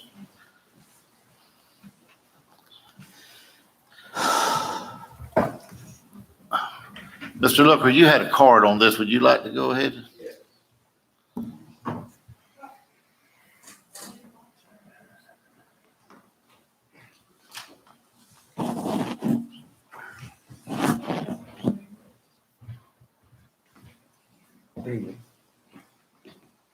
Thank you very much, Mr. Chairman. Just so you know, that bill was signed by the governor on 6/24/2019, and you're going to be doing it again. I have a question about the fees on this thing, particularly on the cell tower fees. Some of these fees are really exorbitant. I can't use this thing, it doesn't work. Some of them go from 1,000 to 2,000, from 2,000 to 4,000. I mean, that's really, but the one thing that cell tower things on an appeal for the Board of Adjustment, it says that's not included. Where is that? I'm sorry, I didn't If you understand. look at the schedule of fees in there, it says Right. cell towers aren't included. Is that right? I'm sorry, I didn't hear what you said. It's under special exception. Yeah, You talking about the cost of cell towers? no. Could you read that, Rocky? I can't get this thing to move. It says they're not It says included cell on an appeal. towers. What it says is $4,000 plus consulting fees in excess of $2,500 for technical review. Is that what you're talking about? No, I'm talking about the appeals. Here we go. It says an appeal to the Board of Adjustment for special exception, all except communication towers. So that fee, which is exorbitant, went from $750 to $1,000. But it says communication towers aren't included. So what does that mean? I don't understand. Where is the fee for that? Right here. Okay. That's what you see. Thanks to, you need to direct everything to us. Oh, no, I am. I just was Okay. pointing the thing to him so you could see it. Okay, we'll see if we can get an answer for your question. Before you pass it, I said, we'll see if we can get an answer for your question. thank you very much, Mr. Chairman.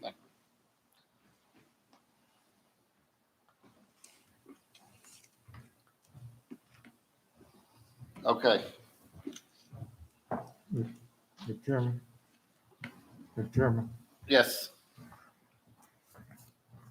I am a big believer that if I want to rezone a piece of property and the building and zoning board do not agree with what I want to do and I appeal it, I think I should bear the whole cost of everything that takes place under the zoning apparatus of the county in rezoning land.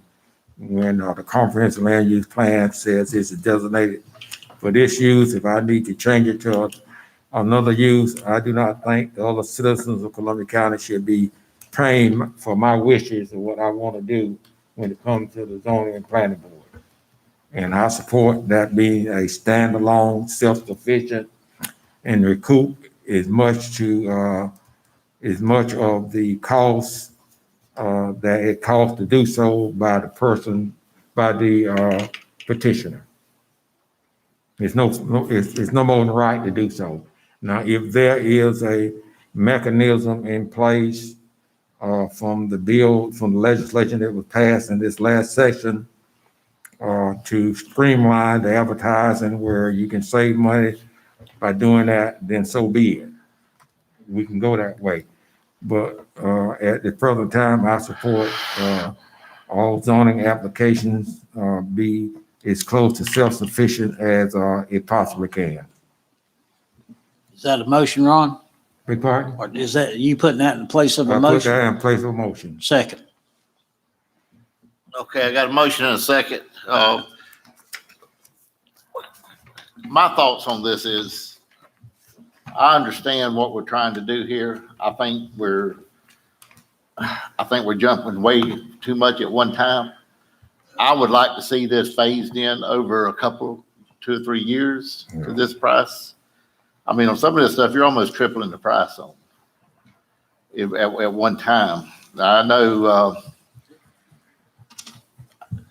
it might be costing that much. I don't know, but I just have a problem going up. The percentages we're going up at one time on some of this stuff. I mean, you're doubling and almost tripling a lot of them. I just have a hard time phasing it all in at one time. I'd like to see it done over a few years or a couple of years. Something like that. We do it over a couple of years, and 3-4 years from now, we still gonna be behind the ball with you paying for my request to have property rezoned. Well, And I just don't think it's fair to all of the citizens out there to pay for my wishes to rezone my property. well, a lot of this stuff generates tax revenue by doing this. So, you know, But they're they're gonna, paying a bunch of this, you know, increasing revenue for the county. When you do these major minor subdivisions, stuff like that, you break these lots down. I mean, I just think we need to phase it in over a period of time instead of doing it all at one time. That's my thoughts. And another thing I would like to see too, I looked at the comparisons of the counties that we used here for this stuff. We use City of Gainesville, we use Lachue County, we use Madison County. Why did we not use Suwannee County, Gilchrist County, Hamilton County, Union County? That's the counties that borders us, and some of them are a lot more our size as far as population wise. I mean, City of Gainesville has University of Florida in it. You know, City of Lachue, they're building 4,000 houses this year. You know, we're not doing that kind of volume in Columbia County. So I just think we probably should have used some more comparable counties than what we used for our comparison.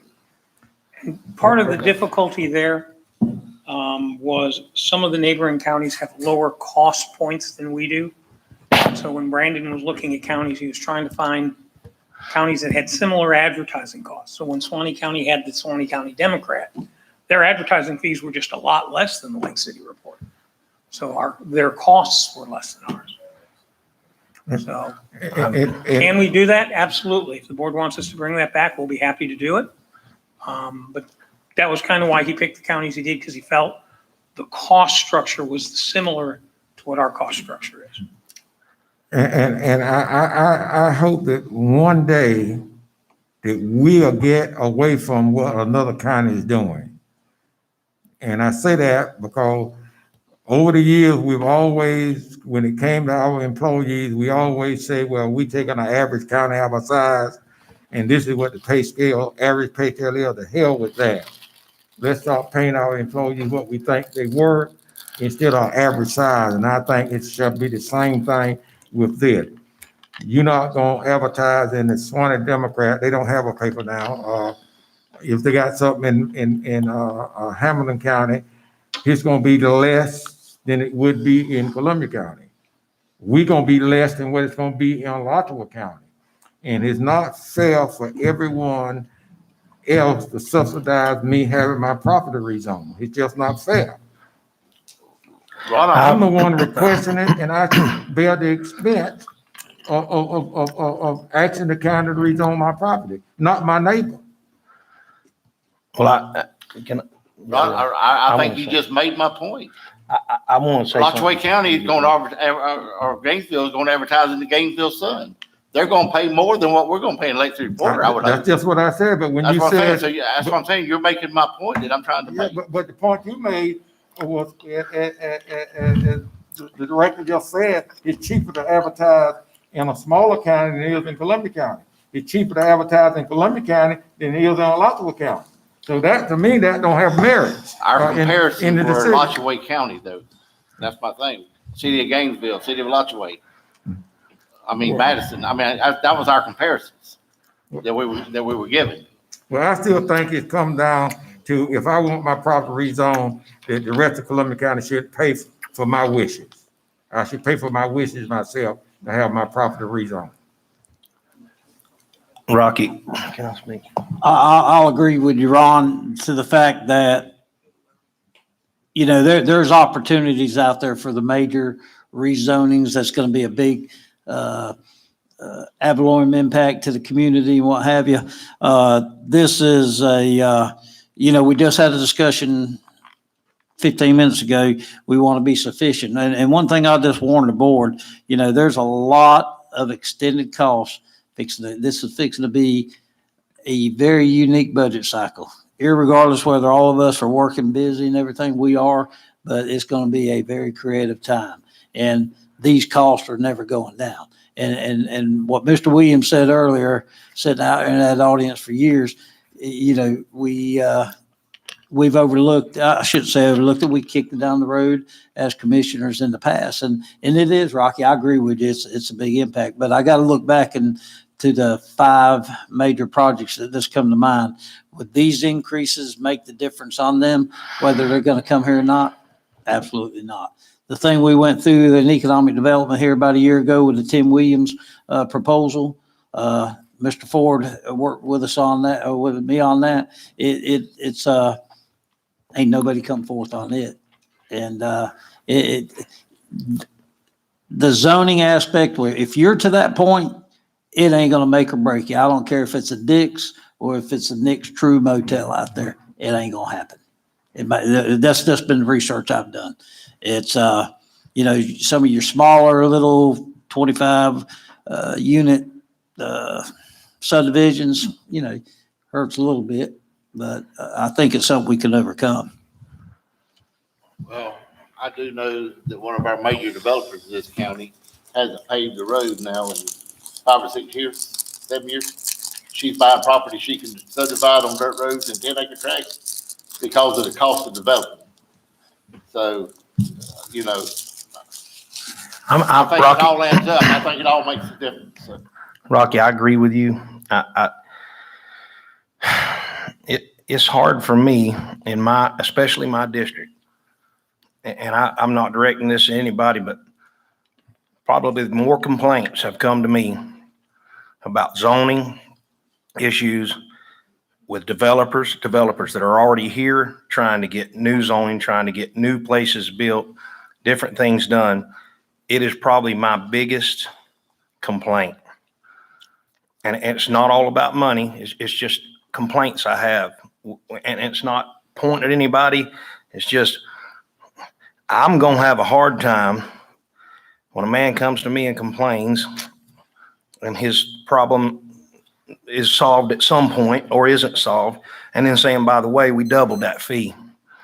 I'm not going to be able to do that to developers, because it's just like our economic development. We talk about economic development, giving.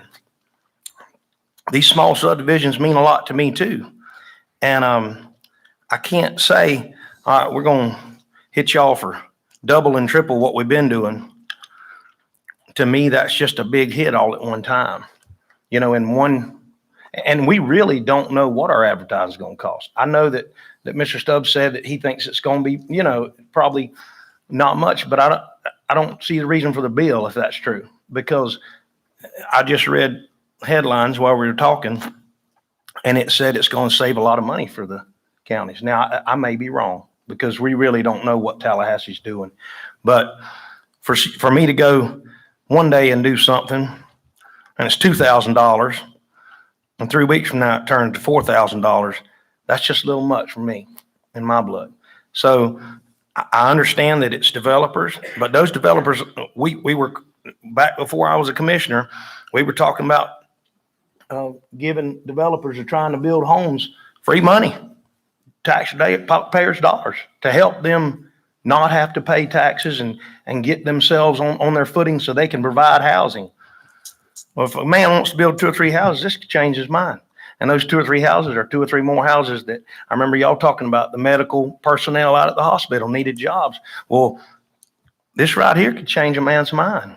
And I'm not speaking, I'm not a developer, but I know that when you raise prices like that, it just, to me, seems like a little much.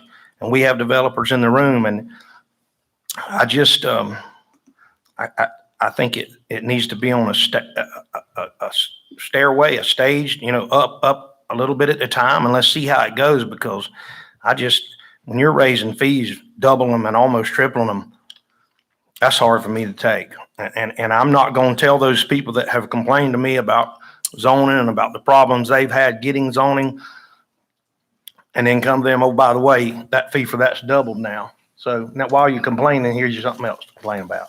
So I'm with Rocky on this. I think this is a little much. And it's just like our we do a lot for developers. And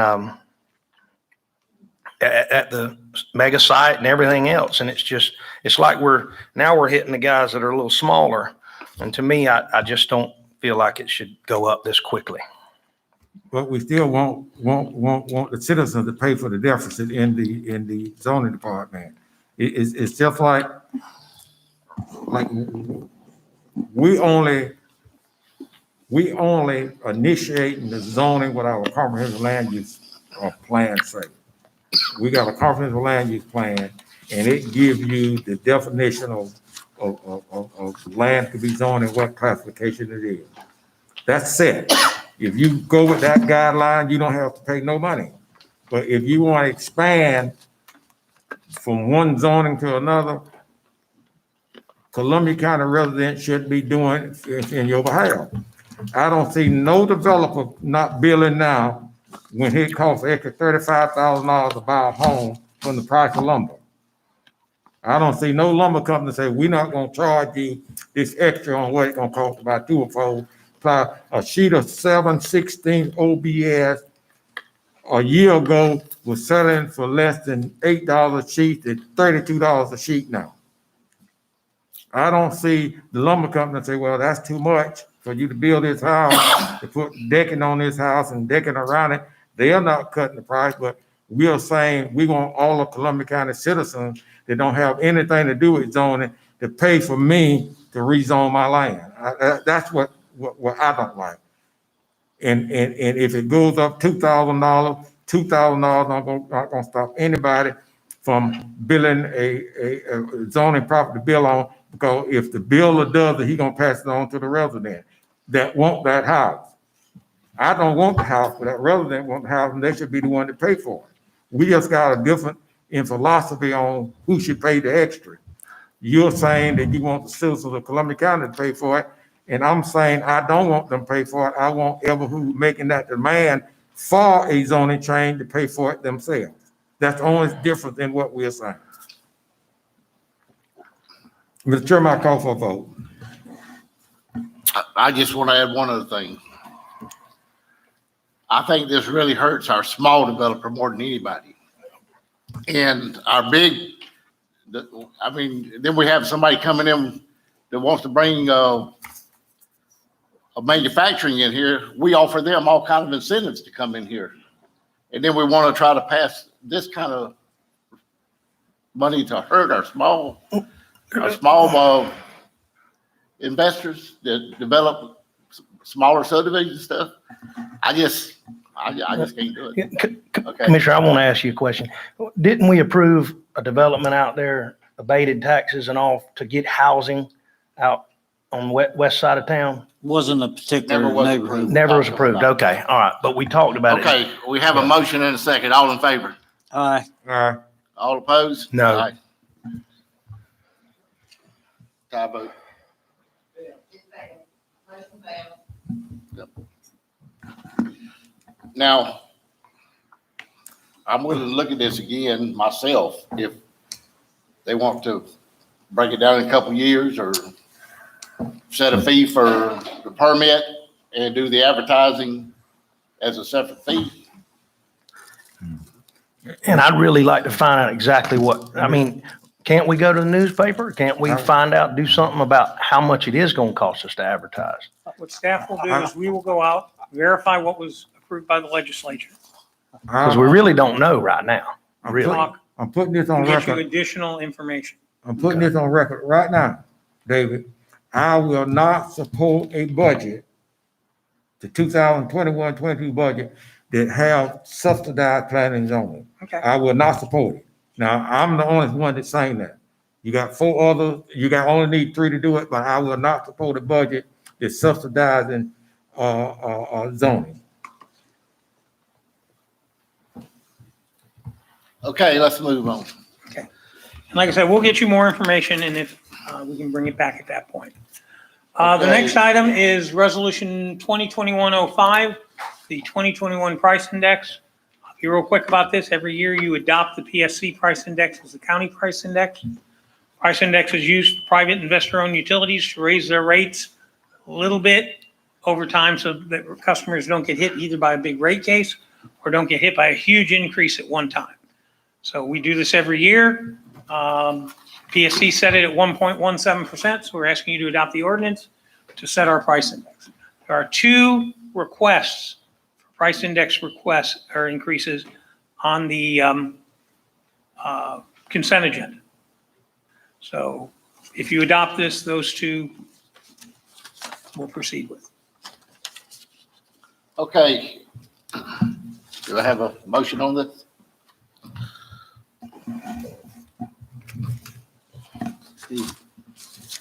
I'm trying to find what they were talking about. What did you say, David, was on the consent agenda? On the consent agenda, there's a request by Swanee Valley Utilities and a request by Okay. College Manor to do a price index increase.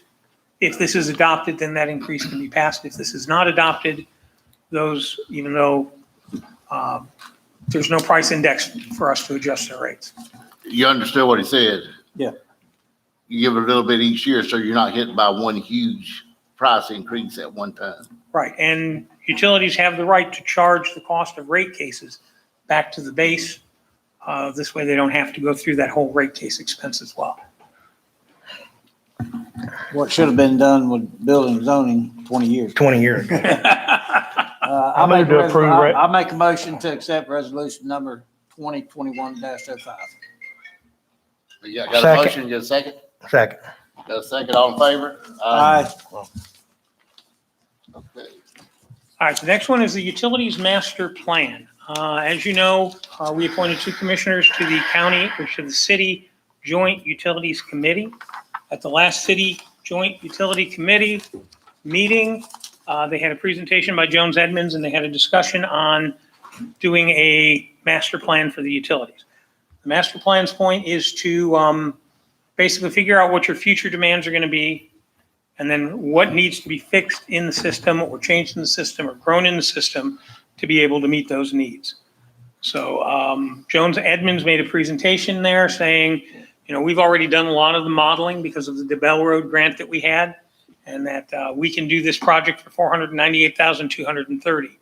The utility committee felt, rather than hiring another firm that would have to duplicate the efforts of building a model, since Jones Edmonds already had a model, since Jones Edmonds is familiar with the system, the utility committee recommended approving or recommending to this board and recommending to the city council that they enter into an agreement with Jones Edmonds for a utility master plan for $4,098,230. They recommended financing it with a $300,000 rural infrastructure grant, planning grant, $100,000 from the city and $100,000 from the county. The city did vote at their last meeting or the meeting before last, I'm not sure which, to proceed with the writing of the rural infrastructure grant and the $100,000 funding. So now that committee recommendation comes to this board in terms of our participation and if we want to, how we want to participate. At this point, Jamie is here. If we have technical questions on the grant itself, it covers all areas in the county serviced by any city utility. So it would cover 4775, it would cover Bell Road, it would cover Western Columbia County, it could cover the North Florida Mega Industrial Park, because there is natural gas served by the North Florida Mega Industrial Park. Jones Edmonds felt they need the county's participation and input to create good quality data from economic development so that they really know what the demands on the system are going to be in the next 5-6 years. David, Jamie, when's the anticipated awarding of the RIF grant? RIF grants typically don't take very long. Correct. The And then our RIF discussion in that grant is a meeting. city grant and the city applied for it. So I can't tell you that. Joe may know. Jamie may know. Mr. Chair, Commissioners, Jamie Bell, pleasure to be here. We have not submitted the RIF grant application yet. We wanted to wait and see the result of this county commission meeting because while it would be a city grant, it is always beneficial to show partnerships and collaboration with other entities in your area. And so we've begun drafting the agreement. Paul Dial and I have been working on that together.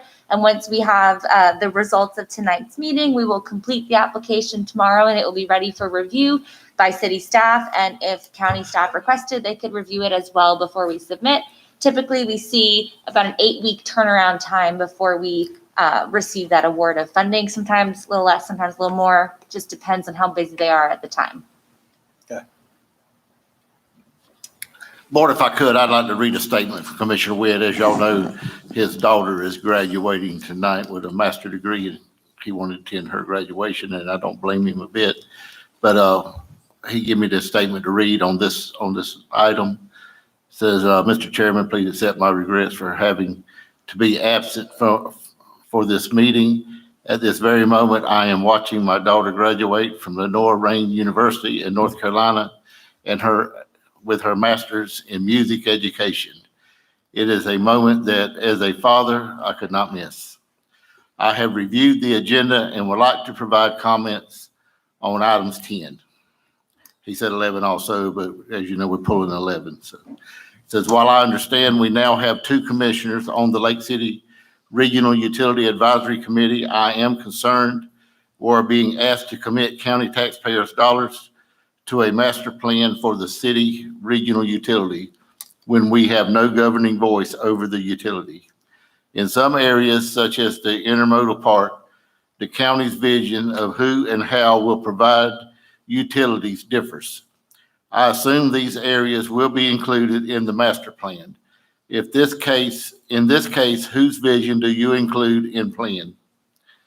I see where this will benefit the county in some areas where we know joint endeavors with the city providing utilities will make sense. Having a clear picture of the city's current and realistic future capabilities is needed for us as a board to continue forward with economic development.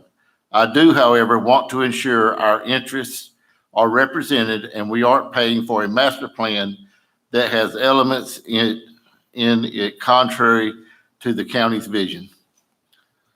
And upon that, I would like to add, I am on the utility board. I did vote to bring this to the county commission. I do think it would be a tool in our toolbox to know what we can provide and what we can't provide to businesses wanting to move to Columbia County or relocate in Columbia County. As far as at the site at intermodal part or Bell Road, it's going to include what additions we need to make to Bell Road to make the sewer more available, have more capacity on sewer and water in that area, providing some potable water, maybe sooner than we can get up and running with our water system, our non-potable water system at the intermodal site. One other thing I did clarify with the city that our engineer would have access to this report so we can review it, know where the strengths and weaknesses are in the county, so we can use it as a tool for us also. $100,000 is a lot of money to commit, but I think it would be beneficial for the county to help the city out to get this map for both of our use at this time. My thoughts on it. I concur, Mr. Ford. Me and him sit on this committee. That discussion, everything Rocky just shared with y'all, we went into great depth, accessibility all the way around the clock. But I understand some of Toby's points there, but I think Rocky said a while back, you got to start somewhere. And I've got a lot of confidence in some of the results that I've seen on some of their work, being Jones Evans. They do have a in-depth internal knowledge of some of the situations going on in the city, I have no problem with it. And so I've been, and fortunately, budget workshops we're fixing to talk about here in a few minutes. I think we can work that out, but it's just going to be one of many other requests. So, but this is the top priority because we're spinning our dirt right now. I mean, our tires, that's all there is to it. Well, Mr. Chairman, being a senile old man on the board, which I was called, but nevertheless, I think it's a step forward. Mr. Krause, when do we need $100,000? This budget year, 2021, 22, I think much of it will fall into the next budget year. in the next budget year? This process takes how long? 1 year. 1 year. So it is a 1 year process, so it will affect. So your we can next definitely budget it in. It, by being in the next budget year, I really don't have a problem with it, but it just goes back that we're about 44 years late on this.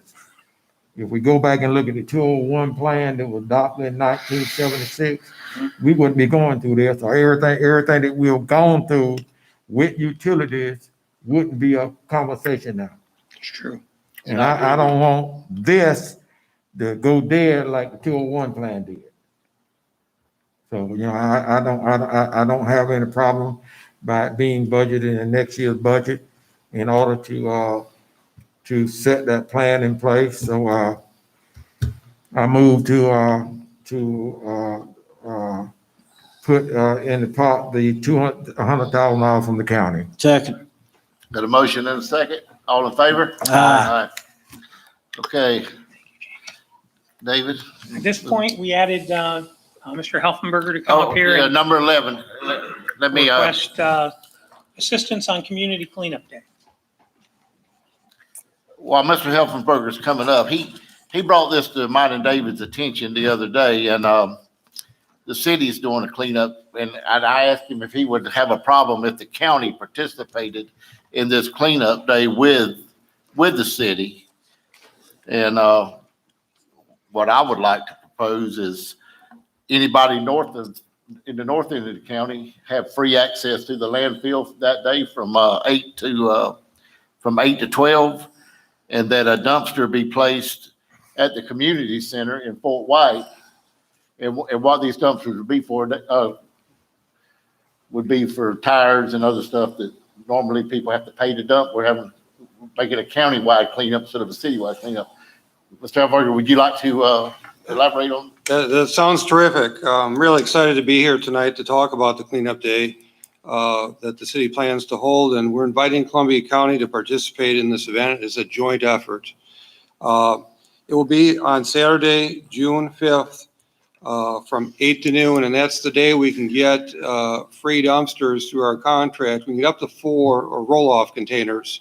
We would have tires in one, we'd have non-food garbage, old furniture and stuff, mattresses in another. And we would continue to supply the roll-off containers so that we would always have one there ready to dispose of during that time period from 8 to noon. So if we have to pay for the extras, so be it. We're also going to have, we're fortunate to have a hazardous waste disposal effort there. That'll be on site, and it'll be over in the north field of Memorial Stadium. We found out the first time we did this a couple years ago that one site works best. And there'll also be volunteer groups and individuals to assist with picking up litter in the street ditches and public works crews. So we'll be out picking up debris too. And I would like to have Miss Terry Phillips talk a little bit about volunteers, and then Thomas Henry could talk a little bit about logistics and things like that. Hello, I'm Terry Phillips, Community Program Manager for the city, and I'm working on getting volunteers for this.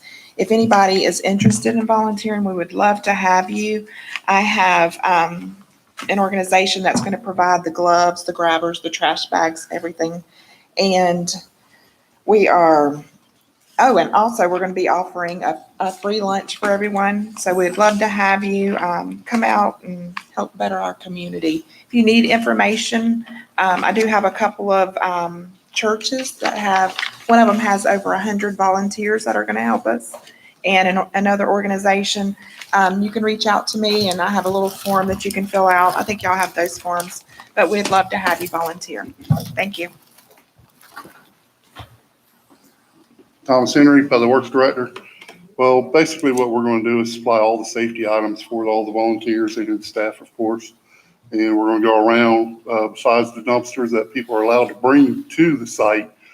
My staff's going to be out there on the roads too, picking up trash and helping the volunteers. And we'll be also picking up big debris also, tree limbs, whatnot, on the side of the road. So if people's going to clean out their yards, on the side of the roads, we're picking all that up. And we're just trying to make the city beautiful, and hopefully the county also. You extending that limb pickup throughout the county? City. Good luck, Tim. You tried me that the other day. How you Mr. doing? Kermit? Sound to me like Kevin Kirby needs to kind of keep up with you. So I need to give my buddy in the city some limbs. Mr. Chairman, we may have a conflict on that day down in Fort White based on some state tournaments at the ball fields. So staff is going to request permission to find an optional site if needed down in Fort White other than the community center, based if we do have that tournament that day.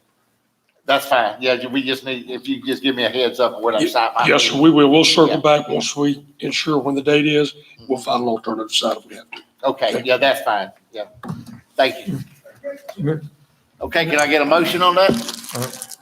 I got a Motion for, You did, no, you have to turn in the car.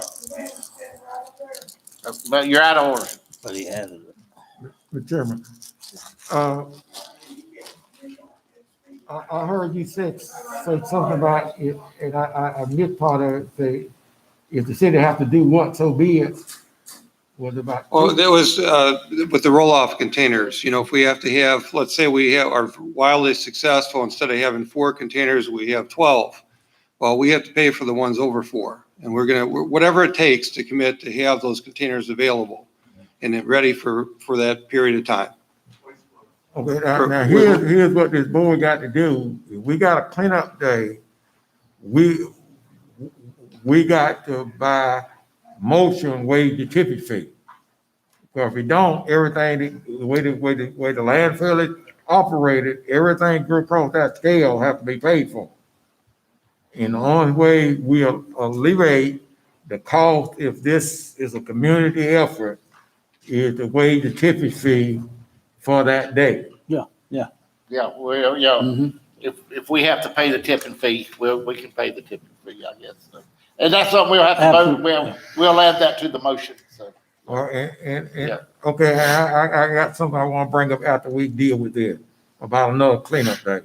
Okay, all right, I got one card on this here from Mr. Borders. Would you like to go ahead and speak? You need to come up, too. Does it pertain to this cleanup day, what you have to say? Mr. Borders, we're not perfect, all your comments need to be directed toward us. Okay, I'll just ask. You need to direct your comments toward us. Okay, my question is this the city manager? I didn't hear what you said. Is this the city manager here? It is the city manager, yes. Okay, well, I would like for him to be here and when I get to speak on the other, Well, since that's the up to city. him, so, Well, hey, this is the first time I've seen him at a meeting, well, he's at every city meeting. huh? He's at every city meeting. Well, they don't have meetings like y'all do. You have to get on. They the- have meetings on the- every other. No, you can't meet with them like you meet with you. I know. Okay, But, this is the city manager. that is the city manager, Hey, correct? sir, I'd like for you to stay. I got a question for you. And you're not even from around here. Okay, thanks, sir. Appreciate your Thank you. time.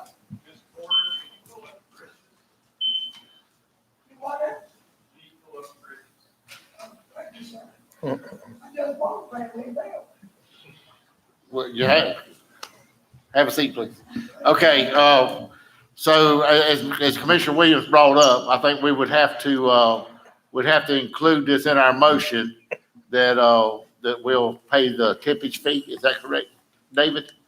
That if any garbage that we get dumped at the county would have to pay the tippage fee on the county?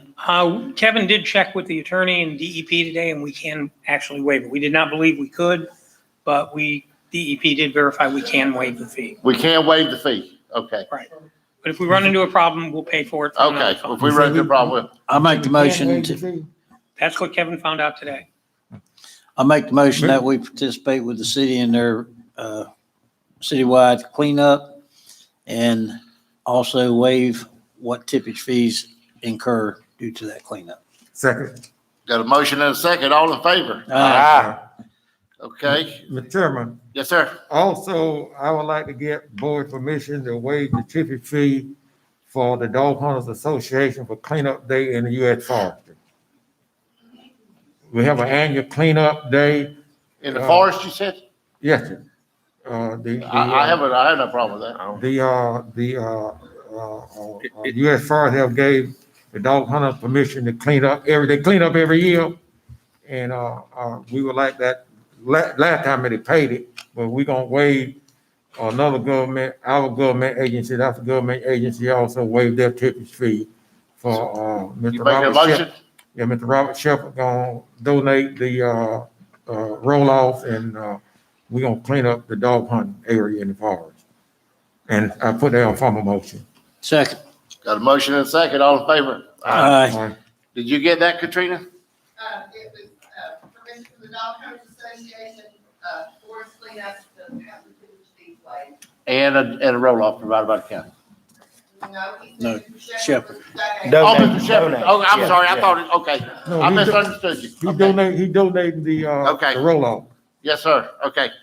All righty. So, we're at,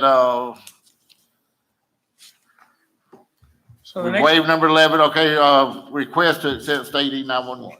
Right. BA number 2139, we're asking you to approve BA number 2139 and accept the E911 rural grant for $109,836. This is what we do every year, just for the maintenance on the 911 equipment. So So moved. moved. Second.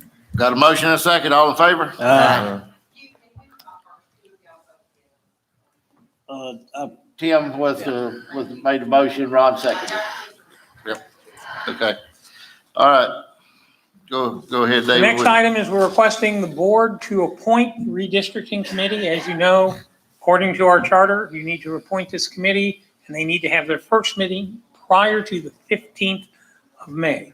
We have scheduled, if the board approves it, we'd like to schedule the meeting for next Thursday at the TDC at 5:30. This is the list of people that we have, that each board member has recommended to be appointed. If you want, I can read their names, or if you just want to appoint them, but we're asking you to appoint the redistricting committee and set that first meeting. Joe, is it necessary for alternates?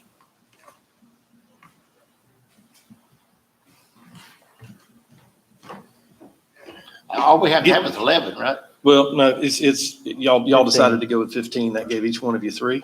And there'll be normal quorum rules. But the level of work that the redistricting committee is going to have to do is not going to be anywhere near what CRC was. So I think if you do have alternates, y'all can just go through a reappointment process. Do we need to make a motion on that, or? Yes, you need to make a motion to appoint these people to So the moved. committee and set the meeting date. Second. Okay, I got a motion by Commissioner Williams, second by Commissioner Murphy. All in favor? Aye. Aye. Mr. Chairman, will you let the, county manager announce the meeting date again? Okay, the Meeting meeting date would be next Thursday, which I believe is the 17th, no, the The 13th at 5:30 PM at the Tourist Development / Economic Development Meeting Room.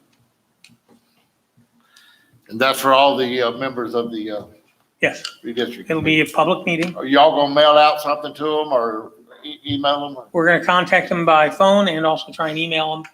And I'll try to call on mine too. Tell them that- Okay, thank you, David. Let's move on. All right, now we request to set budget workshop dates. This is the budget workshop for where all the departments get to give you their pitch on everything they want in the world before we start cutting and slashing their budgets. So originally, the budget workshops were planned for the 18th to 20th. This room is busy on the 18th, so now we're asking you to set the budget workshops for the 19th and 20th, beginning at 9 a.m. in this room. So move, Mr. Chairman. I got a motion. Can I get a second? Second. Got a second? All in favor? Aye. So the 19th and the 20th. 19th to 20th at 9 o'clock in the morning. I think the first day will be all day and the second day probably a half day. You're gonna send out emails to everybody on that too, right? Yes, and the schedule. We have a tentative schedule already drafted. Okay. So the last regular board item is the memorandum of understanding with the Weyerhaeuser. So we applied for the consumptive use permit or the water use permit, depending on how you talk about it. And one of the comments we got back from the Water Management District was the letter of intent from Weyerhaeuser that they're going to give us the land is nice, but not adequate. So they specifically asked, and Mr. Galpin talked to them specifically, they specifically asked to draft a memorandum of understanding. This memorandum of understanding has been drafted by Weyerhaeuser. It has been reviewed by our county attorney, and we feel this is necessary to establish that the intent is if we go forward and we get the consumptive use permit or the water use permit, that Weyerhaeuser will donate to us the land for the well sites. Got a motion?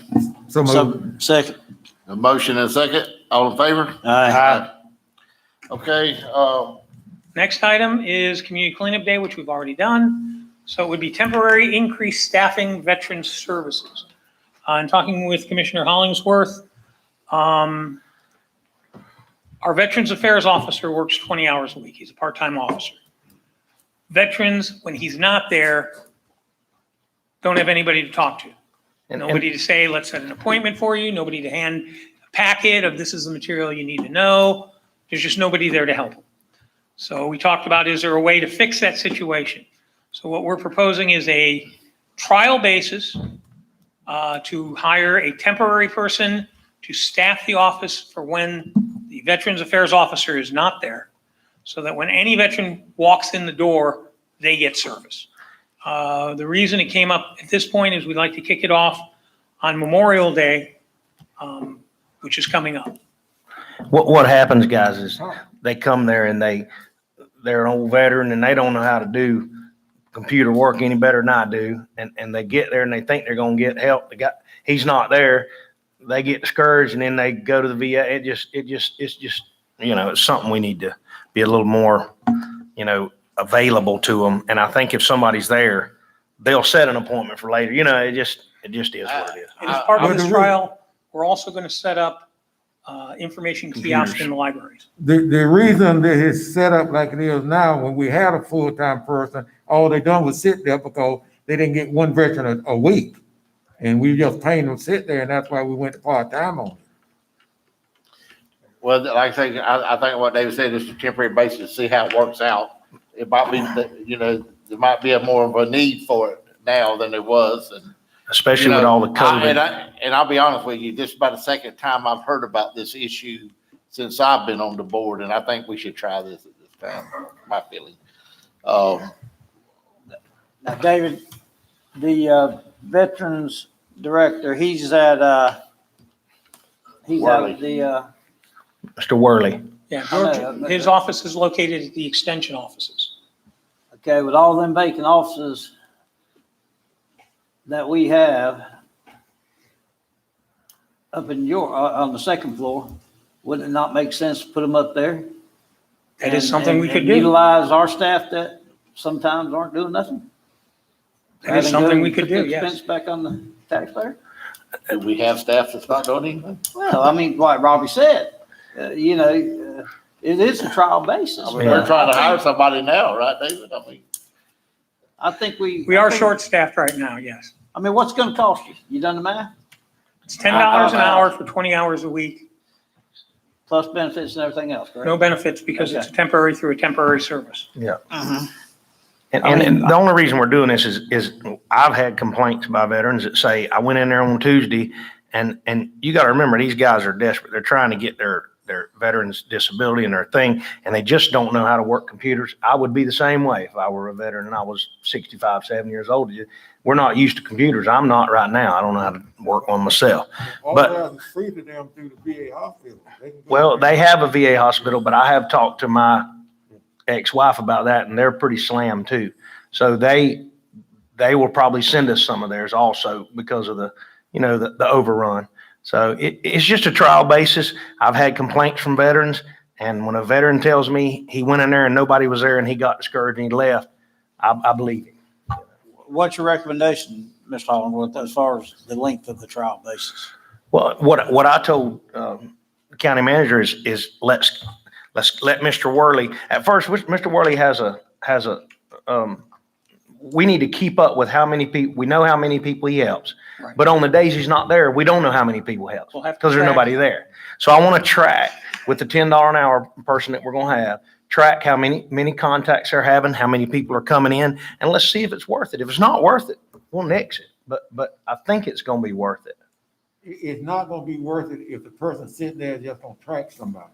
It'll be worth it if that person there can help somebody. So Right.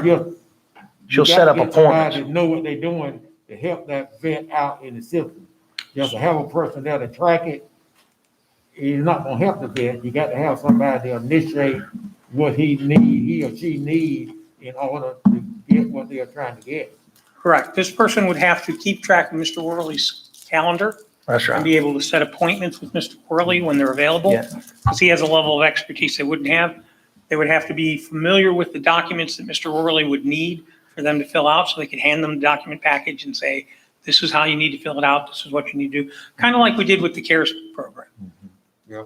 It's really a person that can show them, kind of start them out and give them an appointment so they can be there. Because they're coming and they're just leaving and thinking nobody's there. And obviously, they won't have the knowledge that our Veterans Affairs officer has, but they can at least get them started, so when they do meet with our Veterans Affairs officer, they're ready to go, and they don't feel like, I have nowhere to turn. Yeah.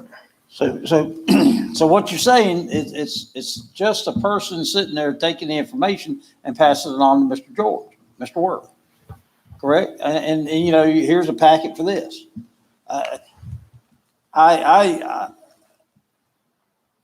I'll just say what Ron's saying. I went through it with the past one, and it was a waste of taxpayers' dollars.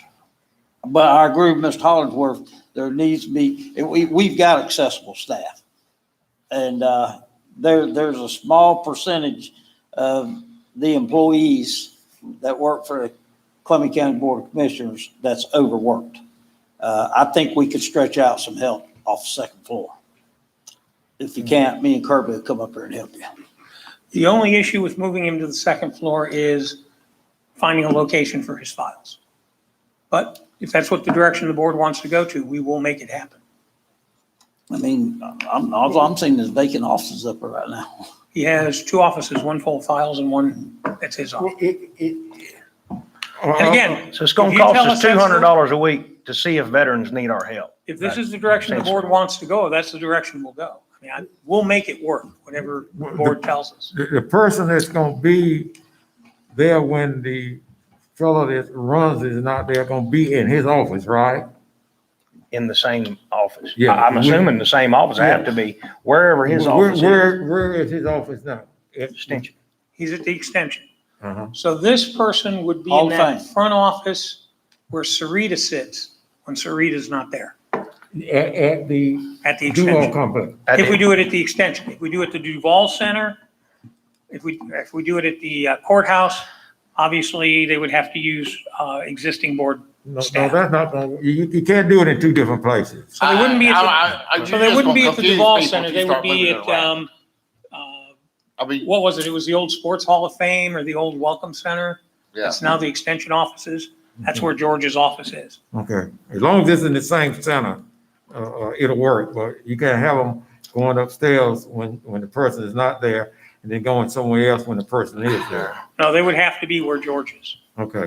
Well, I'll make a motion. We'll do it on a trial basis for 6 months.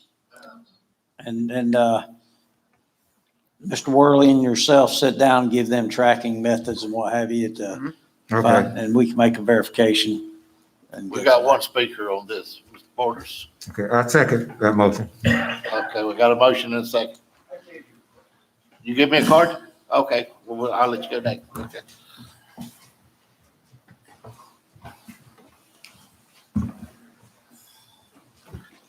Mr. Borders, that dog needs to be on a leash. Well, his leash is back there. Needs to be on a leash. He follows me around. Needs to be on a leash. Okay. Now, We'll put him on. no, You want me to go get the leash? I want you to go get the leash, yes, sir.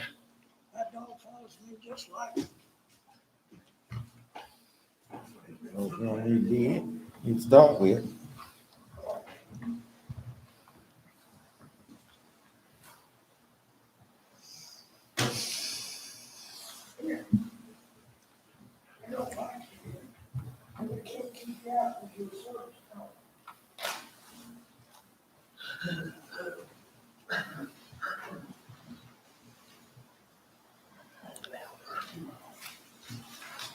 The service manager in the, or his offices.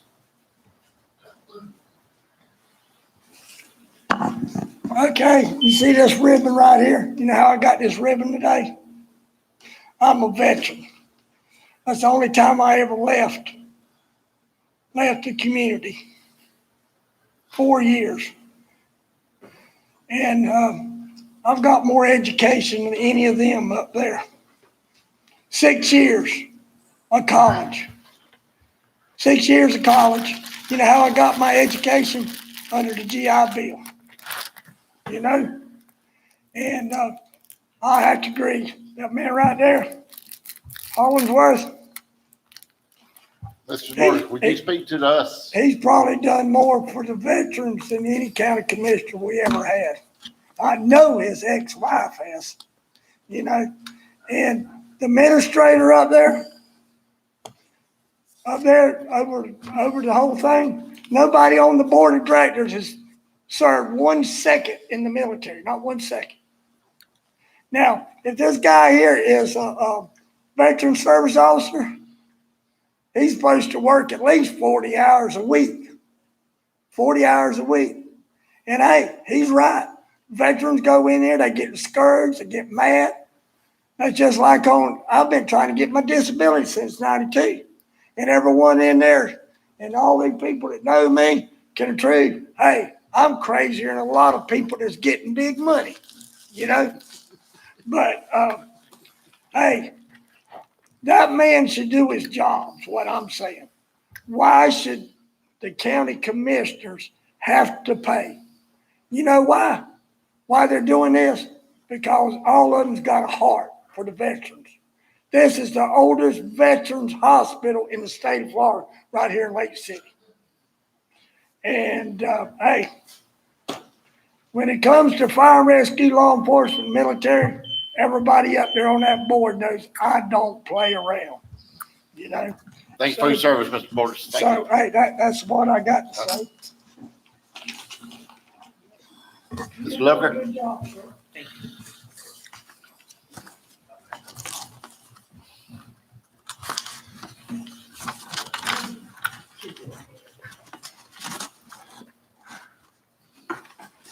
Thank you, Mr. Chairman.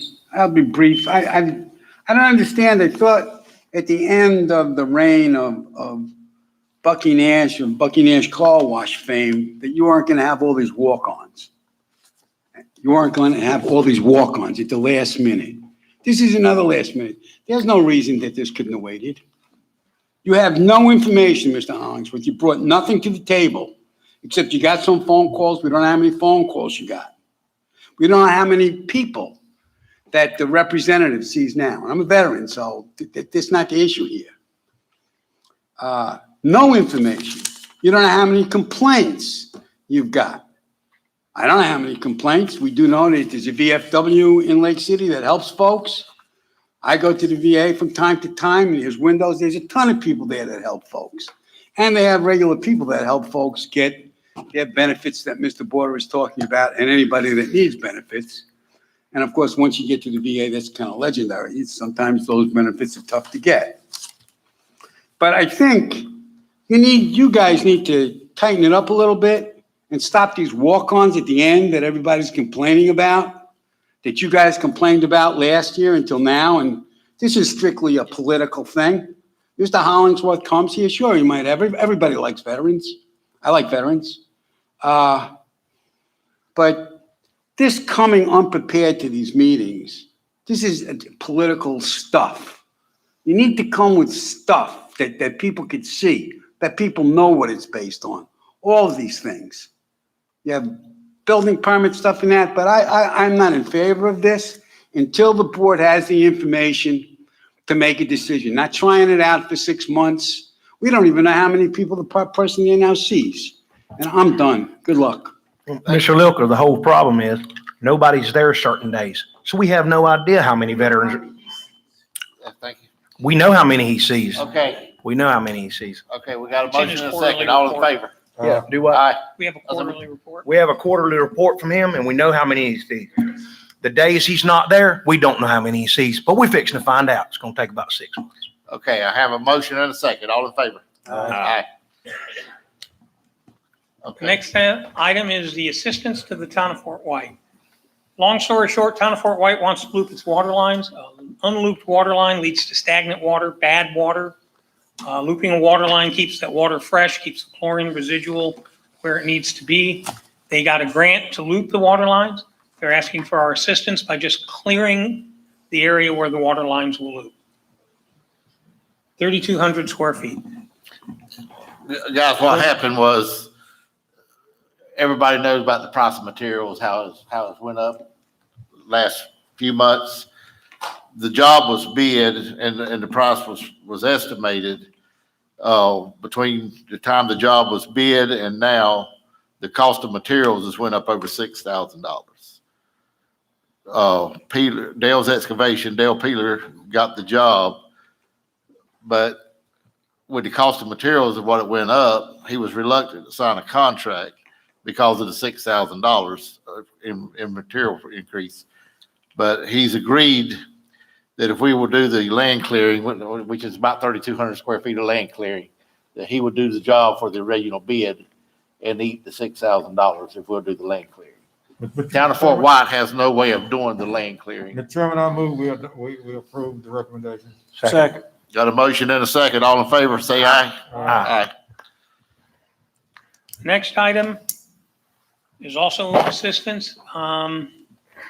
There's a piece of property that the county has acquired, probably through tax achievement, down in Three Rivers Estates. We have no use for it. It's an area that is very wet and floods, as you can see from the. It's underwater now. Yeah, you can see from the property appraiser's website, it is flooded at that point. So we're just asking to declare the parcel as surplus and approve us to sell the property. So move. Second. Got a motion and a second. All in favor? Aye. Final item is Commissioner Murphy and I were talking about the HMGP/CDBG-DR grant. This is the one that we got a couple years back, so it's a very old grant, where we buy houses that flooded, demolish them, and basically make it so that people can't build there again. The problem is, we got the hazard mitigation grant, and then we applied for a CDBG grant to be the grant match. So the majority of funds is in the hazard mitigation grant. There's about $290,000 in the CDBG grant. Trying to figure out a nice way to say this. Basically, the state has not been able to make this grant work. They've had changeovers in personnel. Personnel that have done it have not done these grants before. And so all of the 11 or so counties that got this money haven't been able to spend a dime. Meanwhile, you've got all these homeowners who are facing another hurricane season coming up, and they're getting very nervous. We did have to go out and reappraise a couple parcels, which we'll be doing in the next week because of people passing away and changing the land and changing the structure of the parcel. So where we're at is we are finally finishing up all of the appraisals and all of the reappraisals. Got a new appraisal to finish the last two appraisals. We weren't happy with the first appraiser. So at this point in time, we're still waiting on the CDBG-DR folks to be named who's going to take over for the grant. Now, we are trying to convince the HMGP people to just go ahead and let us, we've done the environmental review, go ahead and just let us buy the property. And then if we never do the CDBG-DR, we can demolish it ourselves as the match, or if the CDBG-DR becomes viable, then we can use it to pay for the match. Well, exactly what me and David talked about, he's 100% correct. Without a few caveats in there, this ain't all the state's fault. We've got people managing these grants that ain't doing their job. That come out of David's mouth. It's quite obvious. We sat right there and looked at it. I've been dealing with one of my constituents, and I know Ron's been dealing with Mr. Adler in his area and what have you, and it just goes on and on and on. This thing's 3 years old. It's ridiculous. And then we have to go out there and hire. I just found out the other day, we can go ahead and hire under the HMGP grant to do the appraisals. But we've messed around there and we ain't got a $400 appraisal. And then we had to threaten them. This board sitting right here had to threaten him to get it back. And then all of a sudden it comes back a few days later and they're inaccurate. It's the same mess we ran through down in Fort White when we bought the big parking lot. Same kind of junk like that. And, it's time that when we start hiring these people, we need to hold these people accountable, because I'm getting tired of that, just because we know this one or love that one, we're dancing all around it. This is ridiculous. There ain't no reason in the world why these people should have to deal with this kind of crap. And they sit right there and talk to these people. And we look like fools. I mean, David, how many times has Russ Adler and Mr. Roundtree called you? They frequently text me when they can't get me on the phone. Okay. So That 150 frequently. to you, that's 200 to me. Frequently, yes. And so my whole point is that, we're dealing with, it's just not being done right. The gentleman we got running the thing right now, our emergency management guy, he hasn't had no training. In his defense, he can't get the training because of the COVID and all this other stuff. Everybody wants to put all the excuses up. Everything in the world is COVID right now. But my whole point is that it's time that we as managers, you hold people accountable. If they can't do the job, kick them out the door. We do it in our lives. Every single one of us sitting on this board fired somebody at least a bunch of times. Rocky more than the rest of us, but this is taxpayers' dollars, and these people are being paid very well, and they're spitting in the eyes of taxpayer. It's that simple. So I'd like to make the motion that we hire the second. You can dress this motion up if you want to, David. The second in line is, you said we could do it under the HMDT for the Russ Adler and the Jim Roundtree project, and any other one that needs it. Put Candler Moses to work tomorrow to let's get these future. Well, we can't do Candler Moses because they did already have done one appraisal for Mr. Adler. Okay. So we found another firm to do it. Okay. Sour valuations. So after this meeting, they're going to work tomorrow? We can get them to work tomorrow. Okay. How about Mr. Roundtree? Yep. Okay. So, Mr. Murphy, your motion is going to be to hire another appraiser. Correct. Effective tomorrow. Can we buy the property once it's appraised? Do what, Rob? Don't we have the Yeah, money to that's go ahead and buy Mr. the Adler. property too? While Yeah, so we're going to reappraise his. His mother-in-law passed away, so now his property is larger. So that's why David, we have to. Did I not understand you to say that we had the money to buy the property too? We just don't have the money to tear the house down? If we use the HMGP grant, there's enough money in the HMGP grant, about 800,000 to buy the houses. So we could get them appraised and go ahead and buy the property. Right. The only So reason that's- we haven't is the CDBG-DR grant said they wouldn't let us do that until we came and met their requirements, but their requirements kept changing. So if we ignore the CDBG-DR grant, we could go ahead and purchase these houses and hold on to them. So David, from the Could deal beginning, with- why didn't we go down that road? I don't ever recall that discussion in 4 years. It's either this or that. Why did we go down to CDBG?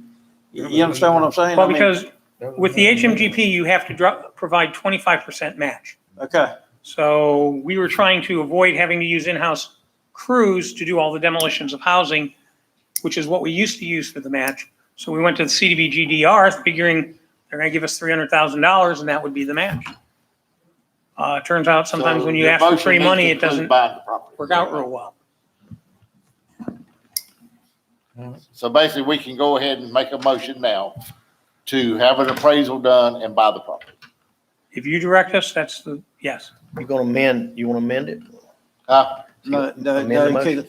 so how much is the HM, 800,000. 800,000? A little For bit how over many? 800,000, like 830, $840,000. But for how many of them? How many of them? How many are included, how many? I think we have 7 or 8 houses. See, that's my point. So you can't buy them all. No. Actually, it'll cover pretty much all of them. Some of these houses are pretty small houses. 185 of us just in my district. 180, call it. Ron's is, I don't know what that Well, would let's be. get the appraisals and see Yeah, what we can do. yeah, I don't want to jump out here and say we'll buy them, you know, Yeah, yeah. so let's motion. Well, and there may be a point where we prioritize the houses we buy as many as we can, and those that we can't, we don't. All I know that my Falling Creek house was the first one on in the program. Yes. And then once we left there. What is that? My Falling Creek has the first one. So realistically, July. if we had to go in and prioritize those houses that are investment houses, not where the resident lives, but it's a rental property, those would be the ones we pull from the list first. We don't have. So we would prioritize We don't those have any houses people. flood in the south end of the county unless they're on the river. So we prioritize those houses where people live in the houses and they're the ones that are being flooded. Okay, so our motion is to get the appraisals done. How'd you write your motion? Hire another appraiser tomorrow. Okay. Do I have a second? Second. Got a motion and a second. All in favor? Aye. Okay, that's all that's on the regular item. I've got one request for the board. What, 2 or 3 months ago, we put speed bumps on Dante Terrace. And Brandy Way is the next road over, and they connect together. So now all the traffic off of Dante is going down Brandy. And I need I have a request to put speed bumps on Brandy also. So move. Can I get a second? Got a motion and a second. All in favor? Aye. Aye. Tim seconded. Brandy. Mr. Chairman? Yeah, Brandy Way, Southwest Brandy Way. While I got y'all all together on that one, and Commissioner Ford, I know we've talked about it. When y'all are looking at speed bumps in your district, speed humps in your district, when you look at those roads, what Chad's starting to do is try to identify Dante situations before they happen. Yeah. So if you're getting requests for speed humps, be sure to, come in and talk to Chad, look at the map and figure out, is that going to push traffic onto another road? Because what happened on Dante, I think we've already caught 2 or 3 more other ones where it was going to happen. So just be aware of that. Yeah. Well, I had y'all. Also, when you go around, I do have 2 items that I want to announce. Say that again? When you ask for input at the end of the meeting, I do have 2 items that I need to announce. Okay, what is that? Okay. First one is, this will take real quick. We now have on our website, on every page of our website, a feedback form. So if any citizen has a complaint or has an issue or wants to provide positive feedback, they can click on that word feedback that's in the top bar and it'll bring them to a form. Now, we do ask for them to provide an email address so we can send them an email to confirm it was them, because we're trying to not have bots, where somebody creates a program that automatically just floods you.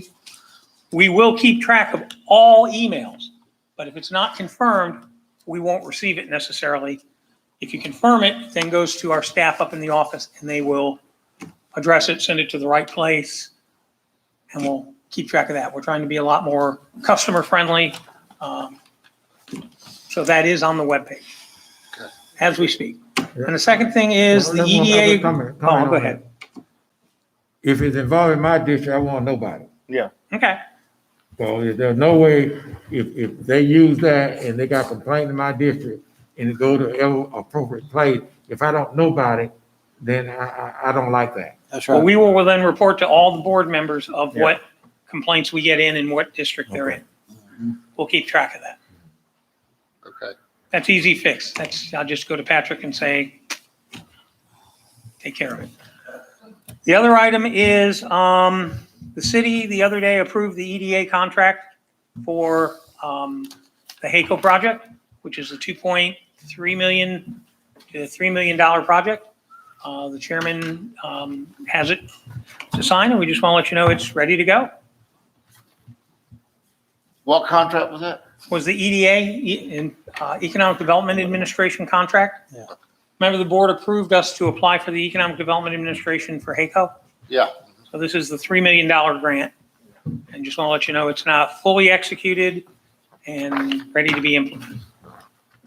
So it's approved and coming our way, huh? Now, how does that work, David? Do we spend the money and then get reimbursed, or do they fund it as they use the money, or how do Well, we usually do that? And Jennifer did a lot of the work on the grant, so I have to at least recognize Jennifer because she wrote most of the grant. But like typically, yeah, we'll have to request reimbursements. There is a match. We're going to use the CDBG grants as the match. Again, we're trying to use grants to match grants. Hopefully this works better than it did with the HMGP grant, but that way there is no out-of-pocket expense. And again, Mr. Helfenberger can tell you the city adopted it Monday night, I believe. And how many jobs do we have to, did HACO have to guarantee?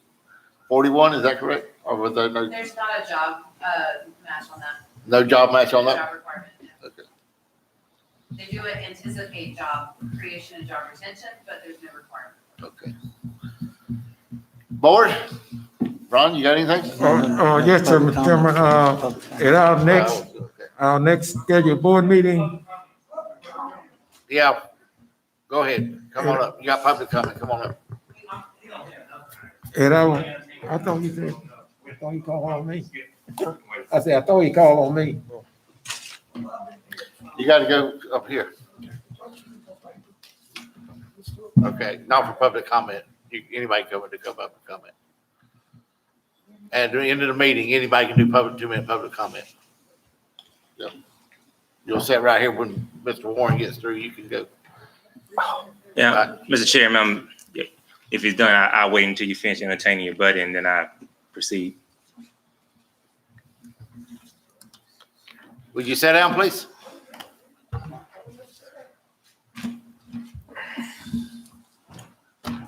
Mr. Chairman, I've heard you in the past talk about decorum and different things, but I see that there seems to be no consistency as to how you deal with certain people versus how you deal with certain other people, myself included. People that are similar situated. Last time I came up to the podium, you had pre-comments about what I was going to say without knowing it. Very inappropriate. And I think some of the And the commissioners. last time you come up here, you stood here and cussed all the county commissioners. That's why you. I didn't cuss all. I didn't cuss all of y'all. I cussed Yes, sir. everybody minus Commissioner most of Williams. us. Okay. Yeah, but not all. So I remember, and I meant what I said. So, but that aside, but you've entertained a lot of foolishness today from other people, and you gave them more ability to do certain things that you don't afford other people. And so that's just not a good look. I mean, if you're gonna do it, I would hope that you would do it fairly, right? And but you know, I guess that's how I go for certain people, depending on who it is. And certain politicians don't seem to have the thick enough skin to deal with certain issues. However, my issue today is that 3 months ago, myself and many people from the community came before the board and asked for a resolution, and this board agreed to a resolution. And it's been 3 months ago, and I would like to know, where's that resolution? Was it pie in the sky? When you all told me y'all were going to do it, that you believe that water is wet and that the sky is blue. I don't know what resolution you're referring to. I'm talking to the advisory board resolution that y'all asked about, said that y'all gonna get done and that we're gonna make it happen. That's the one I'm talking about. It took place on February the 4th, to be exact. Have you got with the sheriff and the chief of police about the advisory board? No, Because you like I told you at that meeting, No, we can't make the sheriff department do No, anything. that's not what you told me at the meeting. You told me at the meeting that you all were gonna do a resolution. That's what you told me. All 5 of y'all told me that. And you instructed Attorney Foreman to go write it. Where we at on that resolution? And I took you at your word. Is water not We wet? haven't Is sky seen not anything blue? come from the attorney yet. So when he brings something to us, we'll look at it. Well, let's wrap our head around it and find out when we're gonna do it. It's been 3 months. I mean, this is government and people take you at your word. We vote for you. You expect for our votes to be true. And we expect for y'all to be true at your word. You said you were going to do it. Like I said, our word was when the attorney brought something to us, we would look at it. And your 2 minutes are up. Mr. Borders? That's not what we agreed to, Chairman. I haven't seen anything yet. Well, when you the chairman, can you ask when we're gonna get it? That's it. Everybody When we came get up, something, we'll look at it. Mr. Chairman, everybody came up here. You told me that you're gonna get them answers. Stu came up here. You said, Mr. Stu, I'll get you answers to your question. You got answers to the question. Your 2 minutes are up. Please sit down. Or I'll have the deputy set you down. You'll have the deputy sit me down. Yes, sir. Or remove you. I'll remove me. Or remove. Yeah, What? Please. I've asked please. That's the last time I'm asking. You got 2 minutes. What a chump. Your 2 minutes up.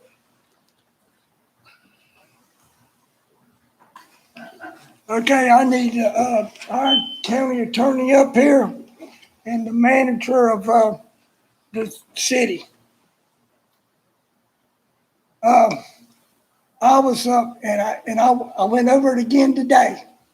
What y'all said, what y'all voted on. Went down to the courthouse and went over it, and they said, okay, yeah, that's what he said. I went back on where they put it on, everything's being recorded. You can get it all over the United States, what's happening tonight. Okay, I know what it said. They said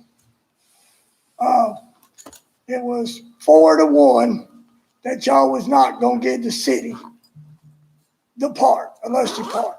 I worked my behind off. I went to Tallahassee. I got the history from 1838 all the way up to present. The city has never owned a Lusty Park. Never have, and they never should will. And I got the paper saying they put that monument up for the citizens of Columbia County. That's who y'all work for, city.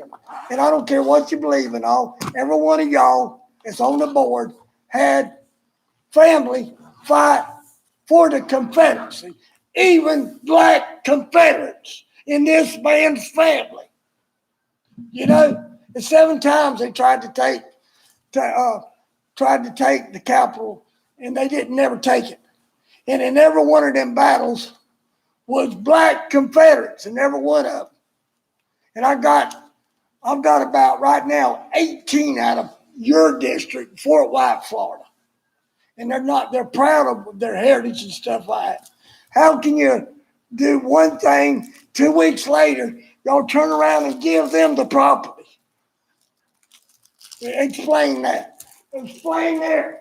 Where was this man at when they did all this? Borders, that's your 2 minutes up. Where was their? Your 2 minutes are up. Thank you. Sylvester. Would you go ahead and remove him? I'm not, if I leave on a file lawsuit, I have not done anything no more than anybody else did. I don't care nothing about the chairman of the board, just worrying about it. Mr. Borders, have a seat, please. Well, you ain't even give me a copy. You gotta give me an answer. I don't have to give you an answer. Hey, I'll pay taxes just Mr. Borders, Mr. Borders, please sit down. Hey, let him come up here and try it. And you're a liar too. Sylvester. Both of them roll out. Come on, Sylvester. Get him too. Get him too. Hey, you put your hands on me too, and your boss will be talking. My God. Put your hands on me just like I got it. That man is leaving right now. You're about to go. Well, then go. Then forget. My God. We'll get this straight. Sylvester. Mr. Bowden. Sylvester. Mr. Bowden. Mr. Bowden. And not say nothing, that's right. Bunch of Trump. Man, you, Hollywood. Now you think you somehow big shot now, Mr. Chairman, Bowden, go ahead. Glenn Bowden, just Sorry got for that. a couple of things I want to speak to. First, I do want to echo Sylvester's concern about this advisory board. I remember that I think the county attorney's supposed to be bringing back something. Yeah. So I would like for him to speak to that or bring something back, and then you all dispose of it whichever way you want to dispose of it. But I do think if you promise something, it ought Well- to come back up. Here's what I told him, that I would get with the sheriff and talk to the sheriff and see if he wants to do anything, and we'd have, our attorney print something up the sheriff agreed to. But our sheriff is an elected official by the citizens of Columbia County. We can't make him do anything that he don't want to do. We can pass any kind of advisory board we want to pass, but unless the sheriff participates, it does no good whatsoever.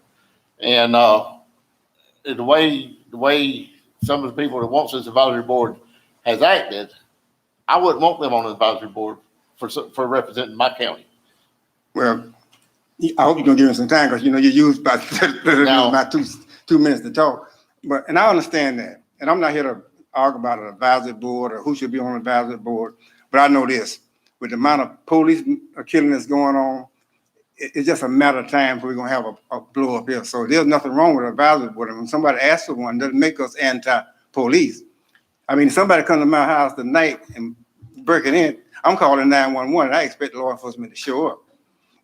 But I didn't want to talk about that. But I am concerned, however, with the treatment. I know that Sylvester come across wrong, but I do think that he make a point.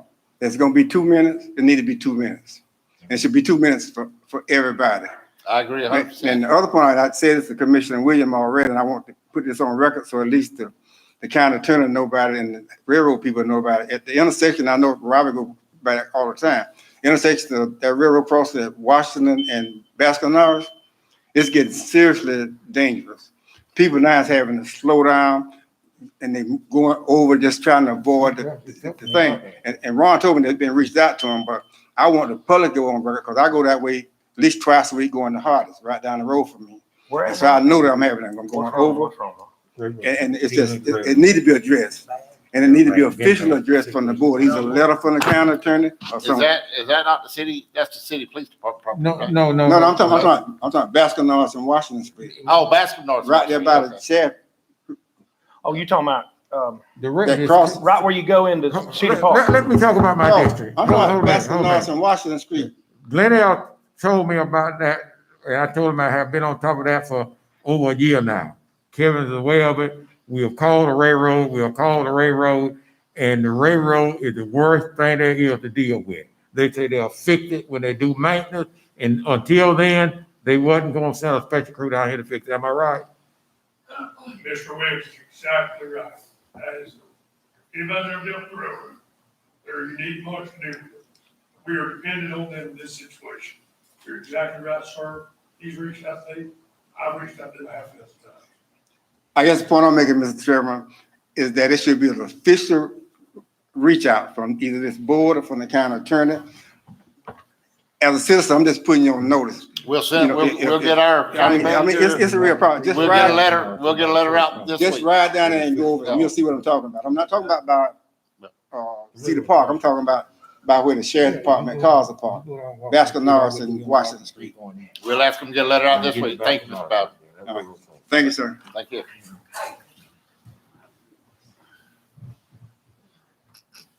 Mr. Chairman, Yes, sir.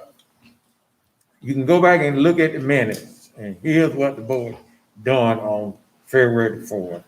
When that was brought up, the board said that we would do a resolution supporting what they had asked for. And when the sheriff found out about it, y'all know he called all of y'all, he didn't call me, and was against it. But we did tell them that we will ask Joel to do a resolution to create that advisory board. And you go back and get the minutes. To show we support it about the Yeah. board. But we haven't received anything yet. to vote No. on, so. Yeah. Go ahead, Steve. Thank you, Mr. Chairman. I just, two things. It's really disconcerting to see what happened here before. I think maybe you should be as disconcerted as I am. And the problem is that clock. This is the only county, I've been doing this in Columbia County now for 16 years or 17 years, long time. I knew Ronald when he was a little boy almost. And this This is the only county that doesn't do 3 minutes. If you did 3 minutes, you wouldn't have these kind of problems. Most people don't need to speak 3 minutes. Some people get in the zone, they could speak from now until next week. You know, some commissioners are like that. But 3 minutes, I don't know anybody that uses 2 minutes in the hundreds and hundreds of thousands of meetings I've covered across North Florida and in mid-Florida, whether it was the MCORs or Taylor County or Lafayette County or Lake City, which changed their time from 15 minutes to 3 minutes. It seemed to work all right. Could ask Mr. Helfenberger if it worked out all right. He's here. This has been a problem. Mr. Lucker, he knew the rules when he came up, 2 minutes. I understand that. Listen to that. He spent most of his time attacking us instead of making his point. Now, if he'd have got up there and made his point, he could have made his point in 2 minutes and we could have given an answer. But he spent most of his time attacking the board instead of making his point. It's So not. there's, you know, It's not about I'm not making it about this one person. It's not about one person. It's not about Mr. Bowden. It's not about me. It's not about anybody else in this room. If you've been to public hearings over the years, and the chairman always extends the time. and if you're making a valid Just if I point, could, if you're making a valid point and we're in discussion, I'm generous to you. if I've been to many public hearings where you extended time, Okay. and 90% of the comments ended 3 minutes. So you made your point. And I would ask, if I could just not be interrupted, get the sentence out, Rocky. I would just ask that you consider it. That's all. Okay, I will. Thank you.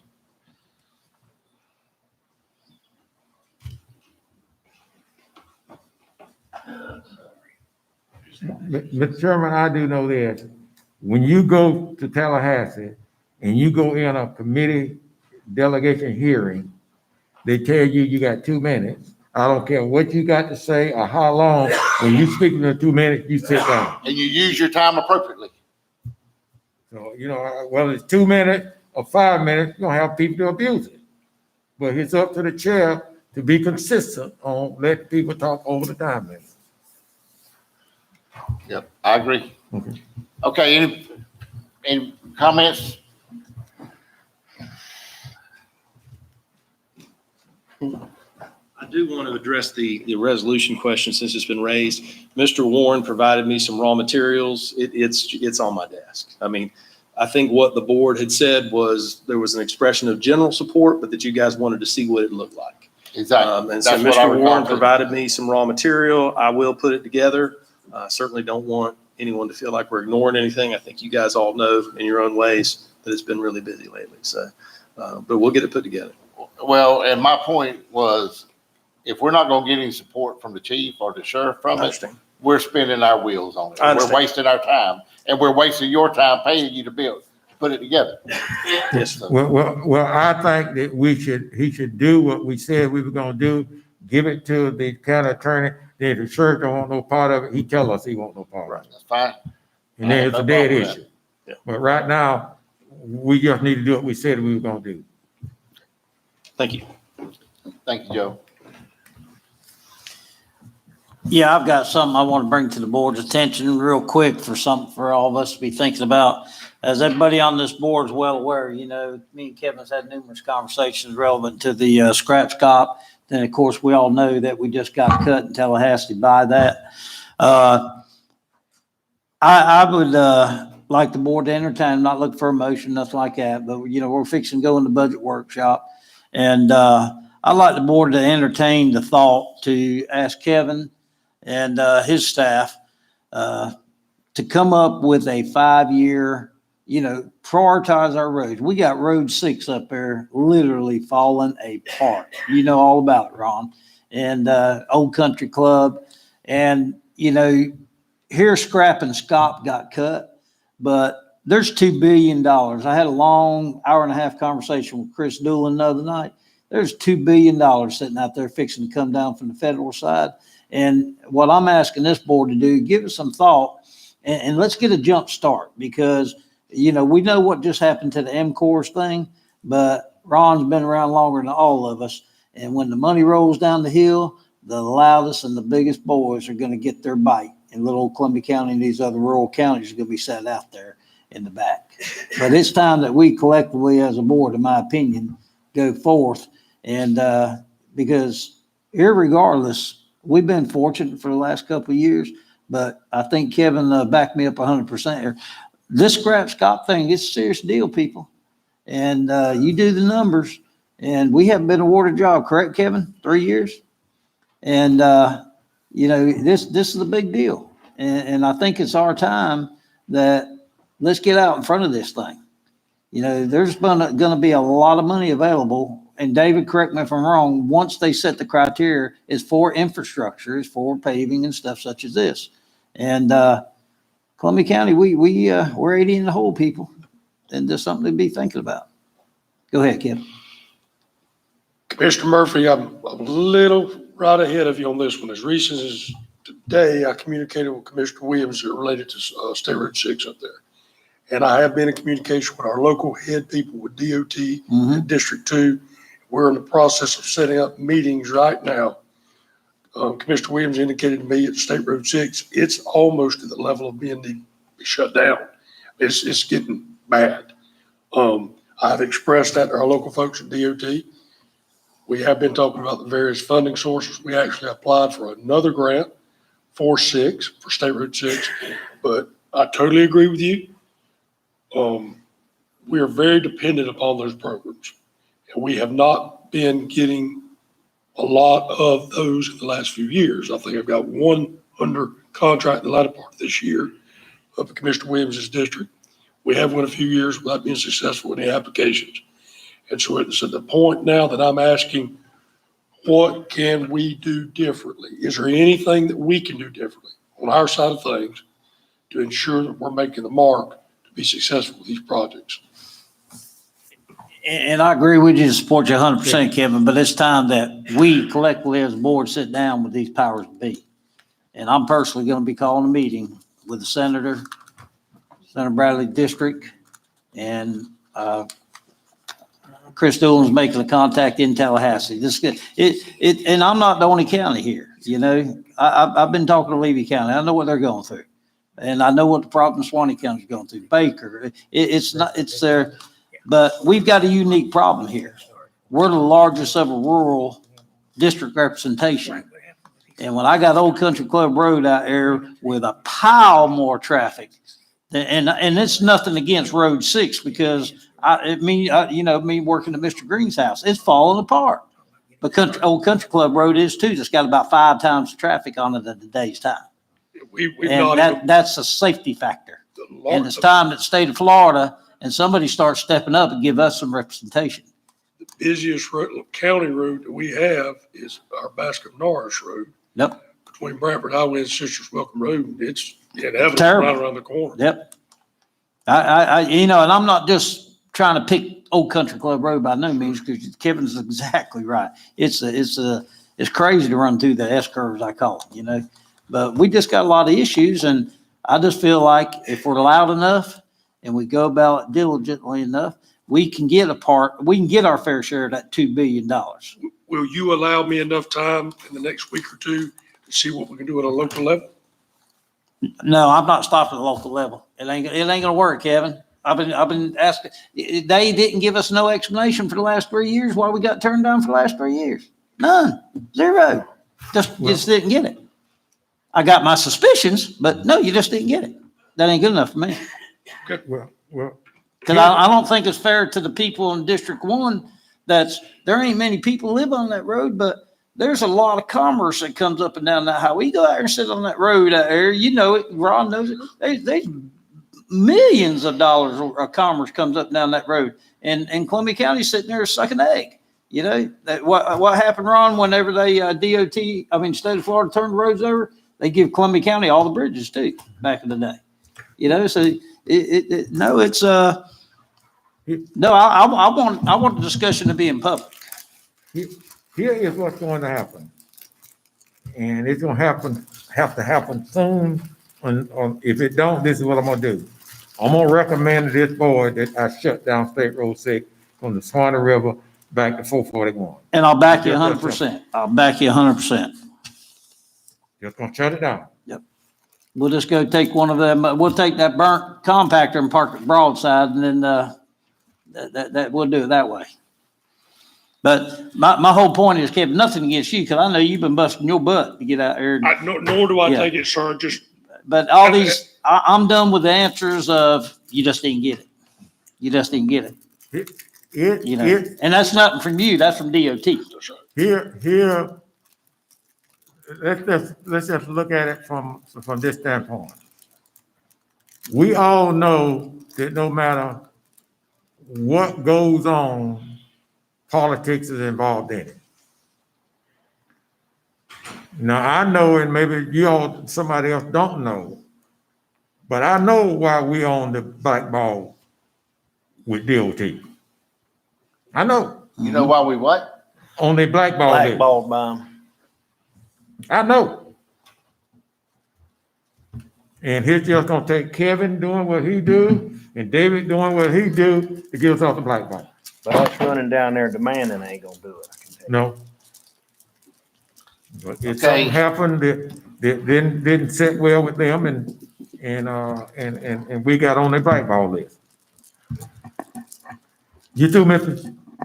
You, here at next board meeting, I will have on the agenda all the properties that the county owns from Gum Swamp Road to I-10 be rezoned as commercial and industrial. And that any of these old houses is torn down, all that frontage be zoned as commercial property. And I'll have that on the agenda for our next board meeting. I'm gonna make that recommendation to the board.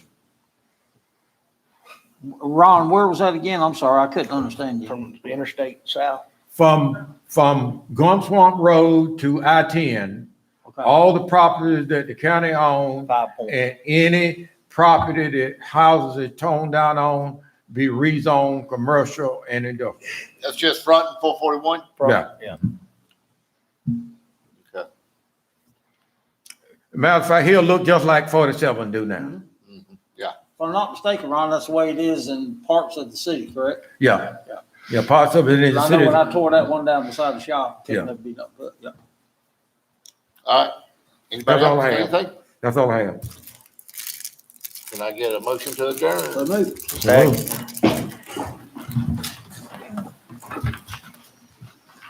So,